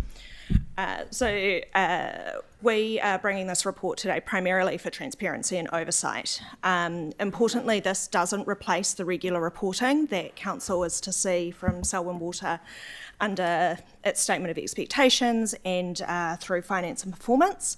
But what we're doing here is outlining some of the key transition work that we've undertaken since transfer, and also seeking Council's approval to the proposed contract with Cord for stormwater and water race services. I think if we go back to transfer date on the 18th, the agreement that transfer was undertaken under anticipated that not everything was going to be able to be completed on that date. For that reason, there was a transition period that goes through to 1 July 2027, so still a little bit to go, allowing for operational, contractual, property and other governance matters to be worked through in an orderly, sensible manner. There will be a full report to Council jointly presented by SDC and SWL after that 1 July date to clarify exactly which assets and liabilities have transferred not only on 18 December 2025, but also over the next 18 months that follows. Since transfer, we've had a number of work streams that have been progressing. Importantly, we'll touch on, and this paper identifies that the property transfer program is a significant piece of work. That work is still underway to determine which land interests should transfer to Selwyn Water and which ones should remain in council ownership. This is a substantial exercise in a district our size, more than 3,000 easements to work through and determine whether they should stay, go or be shared. So you will expect to hear more from the team around how due diligence is progressing, what is really appropriate to transfer to Selwyn Water and what is to remain. Our finance team have also been working on validating exactly what the value of what we transferred on 18 December was. I think we did actually pretty well. So $1 billion transfer, and we've now done a wash up with Selwyn Water. $37 million was about where we were off. So what we will now be doing is a short-term wash up, issuing some further shares. So council will take on 37,000 more shares. And that will balance that payment that essentially took place on the 18th of December. We then also have transitional and shared services arrangements. So transitional services are the short-term ones, where council has, for example, continued to, in an interim basis, provide customer services for Selwyn Water while they get themselves up and operational. We're now working through what, if anything, needs to continue after 31 July of this year, and also looking at our shared services arrangements. So that's the really big stuff, like our subdivision processes, where we work together in an enduring manner and make sure we've got all of those kind of details as to how and when we engage and on what basis, doing some tidy ups in that as well. So that's still progressing too. We do have a decision for council today, and so that is around the contract with Cord. So the separation of the contractual arrangements between SDC, SWL and Cord as they stand at the moment. Prior to transfer, council held a single network management contract, and that covered drinking water, wastewater, stormwater and water races. Given the significance of that contract to Selwyn Water, it was transferred on the transferred date. However, what we did was at that time, making sure that we get those services right, we didn't split the contract out immediately. Instead, a temporary side agreement was put in place so council could continue to get the benefit of stormwater and water race services uninterrupted while we developed permanent separate arrangements. That proposed contract now formalises those arrangements for the services that are going to remain with council responsibilities. We think it's really important to note in the decision and the proposal that's being put to council today, there are no changes to the services that council is receiving in terms of what they received yesterday and what they will receive. So this is just a separation of contract. There's no change to our pricing methodology and no change to the term of contract. But what it does is it provides a clear standalone agreement between council and Cord for stormwater and the water race network management services, and really aligns our contractual responsibilities with that post-transfer operating model. It allows Selwyn Water to do the same. We consider this to be kind of the most practical and efficient way to complete this component of the transition program. It provides contractual clarity, supports continuity of service delivery, but also establishes really clear accountability and cost allocation arrangements. It also allows council to move away from those interim arrangements where actually Selwyn Water are holding the contract that we're getting the benefit of. We consider that was, always temporary, and this is sort of another key milestone as part of that transition program. So, look, happy to take any questions. Thanks, Tom. I've got Sam up first. Cool, thank you. So it's quite a lot wrapped up into one thing, so bear with me, please. When was this put out to tender originally? Well, I'm looking at my friend Gareth, so this contract's now... Hiding in the corner.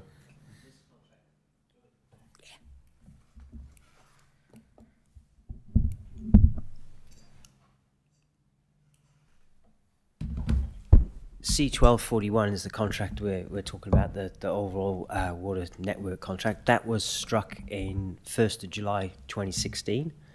It was extended in 2021 after a 5-year term, and then it was then extended by another 10-year term prior to the DIA announcement of 3 waters. So it goes through to 2031.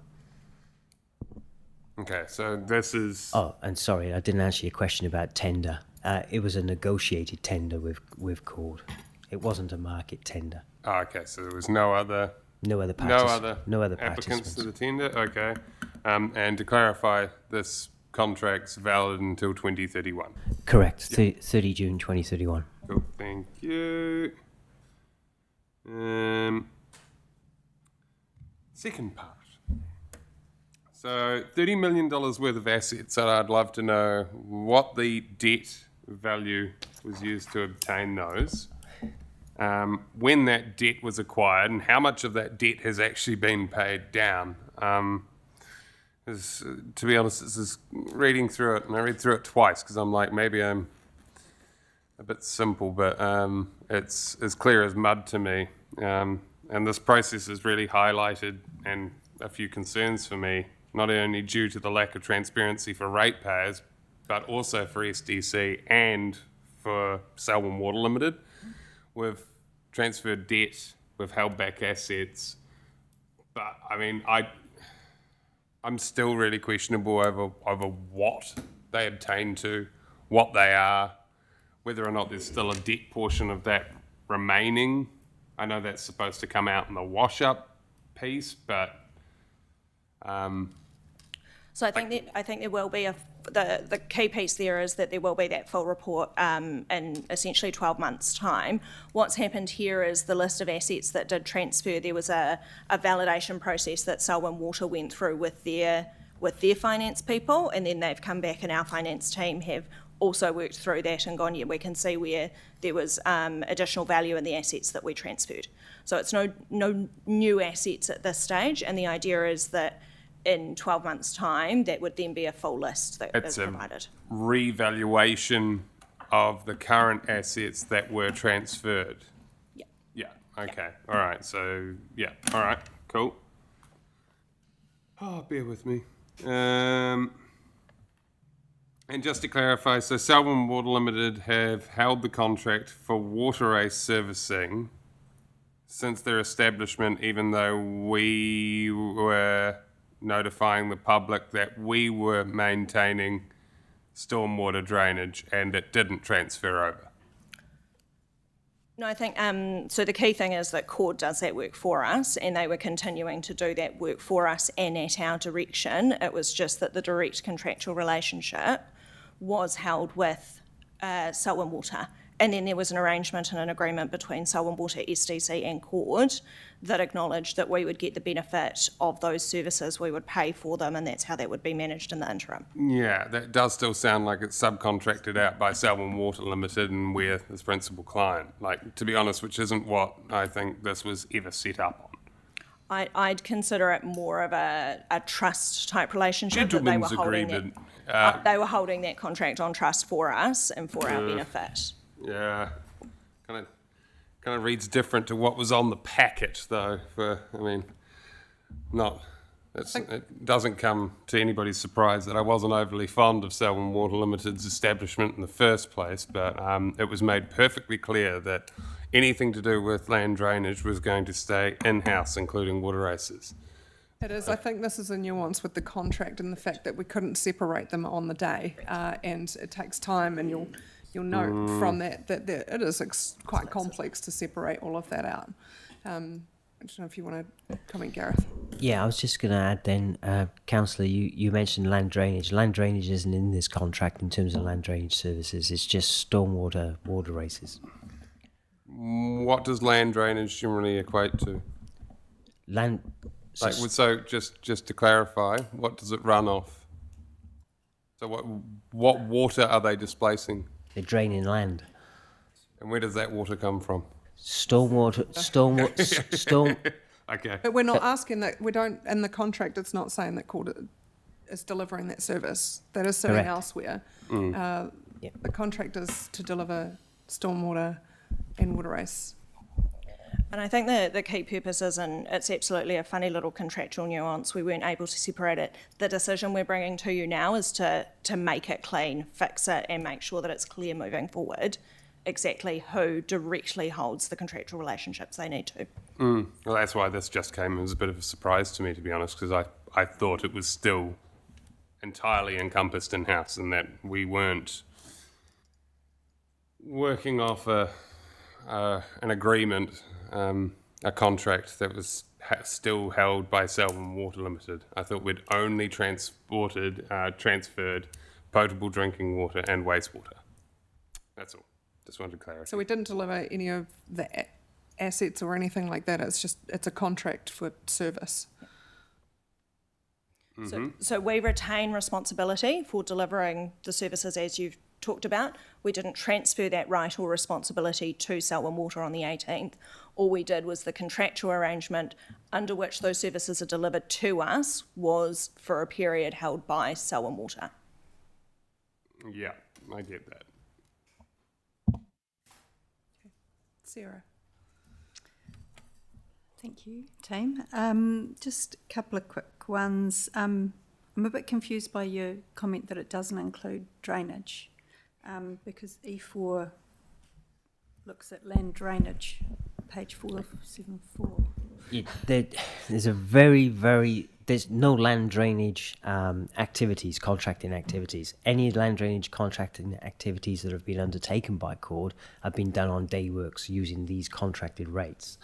In the contract, there's a very minor addition that was added 2 years ago by Tay Committee, which funded a land drainage inspector to work with the committees. That's contracted, but that's very minor part. Land drainage work activities is not in there.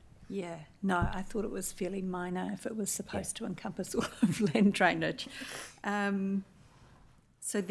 we do list the consents that include land drainage within this contract. Is that correct? Yeah, I believe all the surface water consents are listed in this contract just for convenience. So just in case there's an overlap with those things, so the stormwater consents, water race consents, and land drainage consents would be. So in terms of updating a document to reflect the sort of updated direction of governance of drainage committees, will this be where that update comes in, or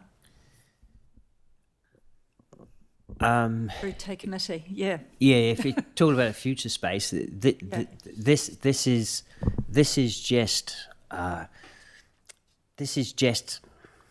it's decoupling water and wastewater delivery services from stormwater and wastewater. Nothing changes in terms of the governance. This has no impact on the governance of land drainage going forward.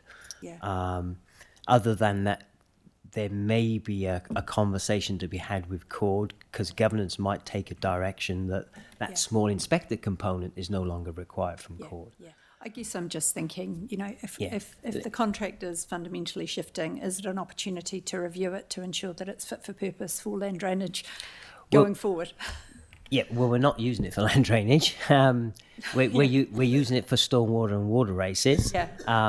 and any changes to that contract will require negotiation between the contracted parties now at some point. And again, that's not impossible, but this is literally about just decoupling Selwyn Water, water and wastewater, and stormwater and water races from what was one contract into two contracts of the same terms and the same conditions. Perfect. Thank you.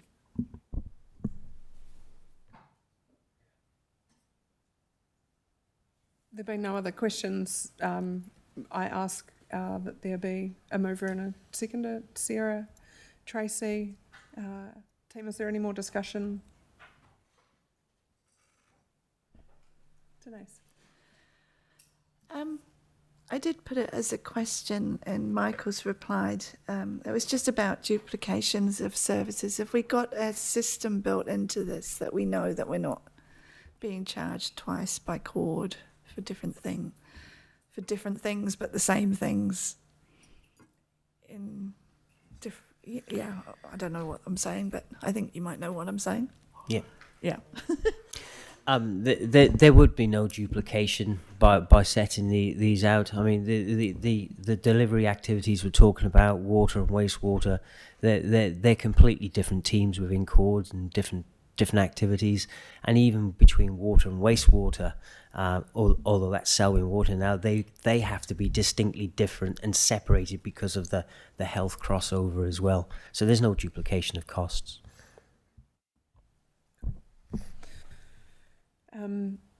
Okay, there was a mover and a seconder. There been no more discussion. I'll put it to the vote. All those in favour, please say aye. Against?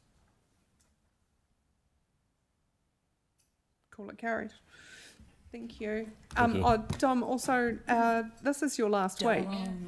And I think from us, this has been quite a journey, and we've probably challenged you quite a lot. In the Selwyn Water Limited space, but look, I'm really grateful that you've been part of this process, and the work that you've done has been very much appreciated, and I don't think it would have gone quite as well without you working really hard on this, Dom. I don't know if Michael, have anything else to say? And everything else that you've done as well. Yeah. And Selwyn Water Limited has been a big part of it, but not just your only part of your job. And so, like, I guess on behalf of all the staff, we wish you all your best in your new ventures up north. Thank you. We'll miss you, Dom.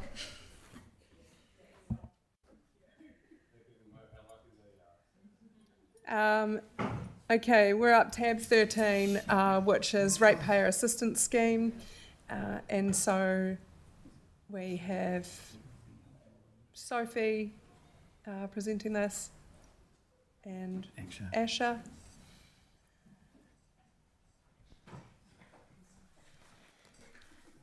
Oh, happy to hand over to you. Kia ora, councillors. I intend to take the paper as read. Essentially, this is an initial decision for this council whether to support the scheme in principle.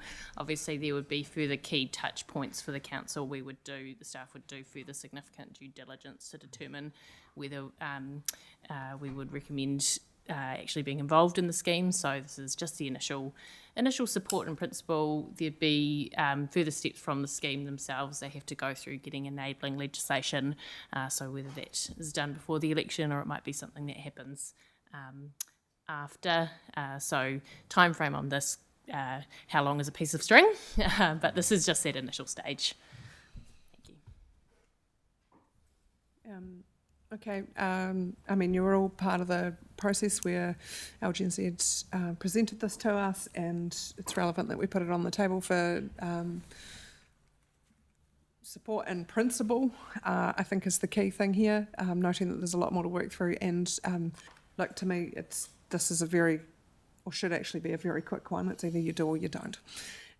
And so any questions? First up, I've got Aaron.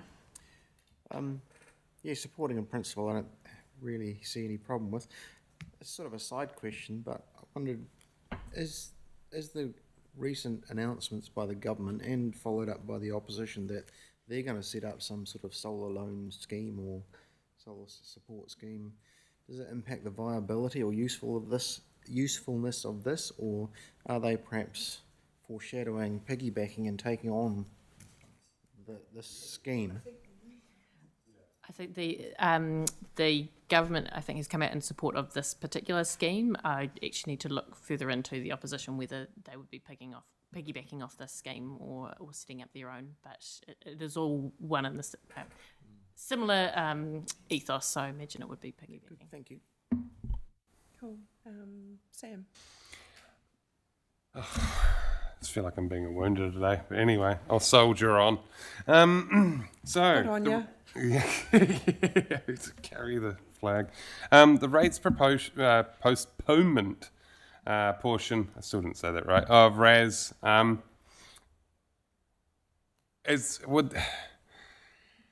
really want to know if that includes, if somebody is late in paying, would that effective reverse mortgage option on leveraging against the home in their death or sale of, will that include penalties, recovery costs, and anything else that we feel free to tag on to if they're late on rates? I wonder if it might be useful to talk about the existing rates postponement schemes, and I wonder whether they actually could talk a little bit about that, because I assume that the scheme will be similar. Yes, so we do have rates postponement policy currently. So this is only for people above the age of 65. And as of now, we only have 2 ratepayers who have taken this. So it does include all the unpaid rates.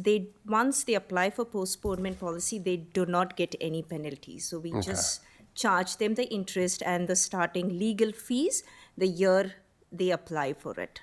But no further interest after they've applied for the So postponement? interest is applied, but there's no legal fees that gets applied. Okay, yeah.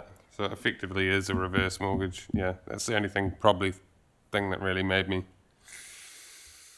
But in the same sense, I don't want. Yeah.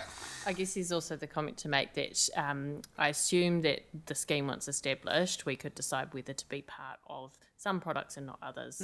That's something we could consider and look into as part of the due diligence. And I think that's the key part, is that this is principal support, and then if it is taken up, then we can choose any parts of it that we may wish to take up and others not. Okay. And and that's sort of where I want us to keep just in the back of our mind regarding the insulation portion of it. There's the Warmer Kiwi Homes program where you can be subsidised up to 90% of your insulation needs. So I'd like to make sure that this program allows for the 10% difference, or if it's it has to be the full kit and caboodle, well, then that portion of it might not be that beneficial to our people. And I'd also like, in some way, something legally written that before we offer the rates postponement scheme through this, we ensure that they've gone through the rates rebate, that they'll more than likely qualify by age and income, and then we've exhausted every other option before even talking about reverse mortgage. Thank you. I think there's still a bit to work through. Yeah. Sarah? Yeah, I think, the background to this is to find ways to assist our ratepayers, as it says in the name. So I'm sure that they will be well and truly prepared to work with us on the detail of that. And it wasn't really a question, it was just a wee statement. So. Okay, well, there being no other questions, I'll ask for a mover and a seconder, Denise, a seconder, Sarah. Councillors, is there any discussion left? I know, shock, horror. So just to clarify, we're going to, if we vote, we're supporting it in principle, but we'll 100%. deal with the fine print later. Cool. Yes. No, I know. I'm just making sure everybody knows that. Yeah. Cool. To be very clear, this is in principle support. Okay. If anything comes live of this, this council would make further considerations. Subsection C. Yeah. Yeah. Yeah. Yeah. Yep. Yeah. We're not signing up Saying for it anything aloud. today. Sophie. Yeah, my only point is to reiterate that the ratepayer assistance scheme is more than just the solar thing that National and Labour have put together, like or copied or borrowed, whatever. That's a great plan, but that's only like one portion of what this entire scheme potentially could cover. So yeah, and obviously supporting the motion. Okay. All those in favour, please say aye. Against? Call it carried. Thank you. Councillors, this takes us to the end of the public portion of the meeting. Next up, there is a table there with a few papers for a resolution to exclude the public. The reasons are listed there. Is there a mover that we move into public excluded? Don't all go at once. Aaron, seconded Denise. All those in favour, please say aye. Against? Call it carried. Great. We'll just wait for the live stream to stop. Thanks, Louisa.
All right, welcome back. So last item on our agenda is just the matters raised in public forum. So I'll hand over to Steve. Thanks, Lydia. So what I propose is I'll write to Puamaria and just thank her, being on behalf of Taumutu, for coming in and presenting to us their view, and we will continue working with them around their time frame and just continue to extend that partnership with Taumutu in our Head Start process. I will write to Jenny and Pauline from the Wildlife Hospital, just to acknowledge the contribution of the paid and the voluntary, and largely voluntary workforce in supporting and looking after the kia. I guess we all noted the number of kia that they have looked after, and just congratulate them for the significant effort they're putting into the community.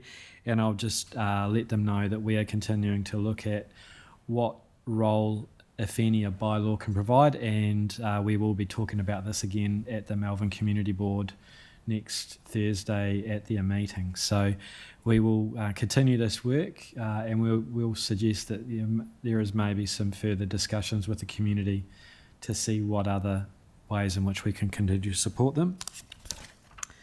And with regards to Zoran and Rory, again, thank them for the work that they're doing in championing health within our rural communities. Similar to the last message, I know that the Melbourne Community Board has a public forum session where Zoran will be coming to speak on a very similar topic, and might suggest that Zoran and the Melbourne Community Board actually partner up to look at getting the survey circulated within the Melbourne community to start with, and then we can see how that goes. In terms of the support from council, we'll leave that with the Melbourne Community Board to have that conversation first, but certainly having our community centre and library up in Darfield as a place where people can pick up paper forms and drop them off, I think is at least something we can commit to support that process, if that's the will of the Melbourne Community Board. So that's what I'm proposing to do, if everyone's comfortable with that.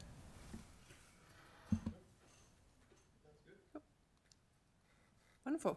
Sounds great. There being no other matters today, I'll close the meeting with karakia. Unahia, te po, kia wātia, ai, kua wātia. Thank you everyone for joining us today.